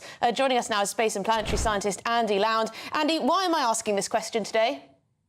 Well, thank you for having me. Yes, you're asking the question because data from the InSight lander, which landed on Mars some time ago, and its data was transmitted until 2022, have discovered, in fact, that there is liquid water deep down underground in the upper crust of Mars itself. I mean, it's quite deep. I mean, you're looking at several kilometres down, so it's a long way down. But it is a liquid ocean as such, deep down on Mars, and for life you have to have water. The fact you've got water doesn't mean to say there's life, but certainly if you're going to have carbon chemistry down there, you're going to have liquid water. And the question's always been, where did the water on Mars go? Mars as a planet probably had large oceans. We've got geological evidence to suggest that from what we look at Mars. And of course, once Mars its internal core stopped rotating, it didn't have a magnetic field, lost its magnetic field, and the temperatures fell on Mars, and of course it started to lose its water into space and freezing as ice in the polar caps. Where did the rest of the water go? And the suggestion has been, like on Earth, water seeps down into the interior of the planet. Now, on Earth, we know that for a fact. We've been able to take measurements of that, but that was never been seen before on Mars. And now, from the InSight lander, we've actually been able to discover there is water deep down underground on Mars. And if you've got the water. So Mars, from a telescope, looks like a red, dusty, arid landscape. But actually, deep down underneath that, there are oceans of water. We now understand. Yes. Does this inform where we could next send a probe if we want to find out if there's potentially evidence of there having been, or even there being now, any form of life? I think we're still going to look at the areas we've already indicated on Mars. The problem with this water, it's deep down, so we're not going to get down there. We're not going to be able to drill down to it. It's far too deep than that. So we're not going to be able to do that. We can only infer it's actually there from the seismic activities, which we do on the Earth. So we can't actually get that deep down. But how deep is it, Andy? Oh, well, we're looking at several kilometres down there. I think we're looking at something like 15 kilometres, 20 kilometres down. So it's a long way down. In the upper crust of Mars itself, which is where you've got water on Earth as well. The upper crust of Earth has water, vast reservoirs of water on it. I mean, if this water is distributed the same way over Mars itself, then all of Mars could have an ocean 2 kilometres deep, for instance. So we're talking about an awful lot of water. So we're not going to be able to get down there to it. But the key is here, the fact that we have discovered the water. There was a water cycle on Mars. And that it gives us an idea where else to look on Mars then to do the same sort of studies to see where else on Mars you've got water deep underground. And we've actually got some observation of certain craters on Mars where water has seeped out along the ridges of the craters, which means water is coming closer to the surface at certain times and in certain areas. So there'll be lakes closer to the surface in other parts of Mars. But this is a very important discovery because there's such vast quantities of it. If you're interested to see Mars, here's Mars here. That's Mars with water on it. This is a topographical map of Mars, so the colours indicate altitude. So the blue is the lowest areas on the planet, the white is the highest areas of it, and the spacecraft had landed in this region here where the little pink dot is. That's where it's actually been doing its studies and where it did it. Here we've got a large volcano on Mars, of course, which is now extinct. And if we spin the planet round a little bit, we see this fantastic line of volcanoes here. And Olympus Mons, which is the largest volcano anywhere in the solar system. And you have this huge canyon here, which is a huge canyon known as Mariner Valley. And that was probably filled with water at one time. And that canyon has been formed by landslip underneath it, possibly due to the volcanoes melting water. Absolutely fascinating. Andy, I'm afraid that's all we've got time for. Thank you so much for talking us through that. For having me. And my goodness me, so much more to learn. Very excited. Now, we must get this in because we told you earlier about the street cleaner Paul Spires, who's gotten his holiday after all. Good news all round. Our investigative reporter, national reporter Charlie Peters, has found him. Let's hear what he had to say. Yeah, I entered a competition and I forgot all about it, but then all of a sudden I said I won, got a £3,000 voucher, which they're going to send me when I can go on holiday. And hopefully I'll be flying out Saturday. Well, they did say if I wanted to go 2 weeks, they'd pay me for the 2 weeks, but I'm going to try and split it, so I'll take a week now and maybe a week later on. Viola have matched that £3,000 to a donated to who I have wanted nominated, and I've said cancer research, which they've already done, and they said it'd take about 2 or 3 days to sort out. So. It's a heartwarming story. Community raised money to send such a beloved street cleaner off on holiday. I'm just happy Charlie Peters managed to find him. Yes. I mean, the PR team at the council weren't sure whether they should do it, whether he was allowed because of his wearing his uniform. Is he allowed to do media? Thank goodness for private holiday companies who saved the day and got Mr Spears his holiday. You can't hold back future media personalities, local councils, you know? Yeah. Why not? But also absolutely tremendous work for Charlie, who'd been searching all day to find this local celebrity. And we got him. There's been quite a couple of people mocking you in the comments about saying liquid water. Liquid water? And they're saying, as opposed to ice, which is frozen water. As opposed to ice. As opposed to ice. That's still a type of liquid, is it not? No. No, ice is a solid. Not for very long. Ice is solid water. Water is liquid water. And gas is steam. And steam is gaseous water. Gaseous water. Well, there you go. Don't try and mock our intelligence, all right, in the comments. Liquid water. Who's laughing now, comment section? Who's laughing now? Have a wonderful afternoon. Definitely stick around for Martin Daubney. He's asking some big questions this afternoon. But we'll be back tomorrow at midday as normal, so meet you there.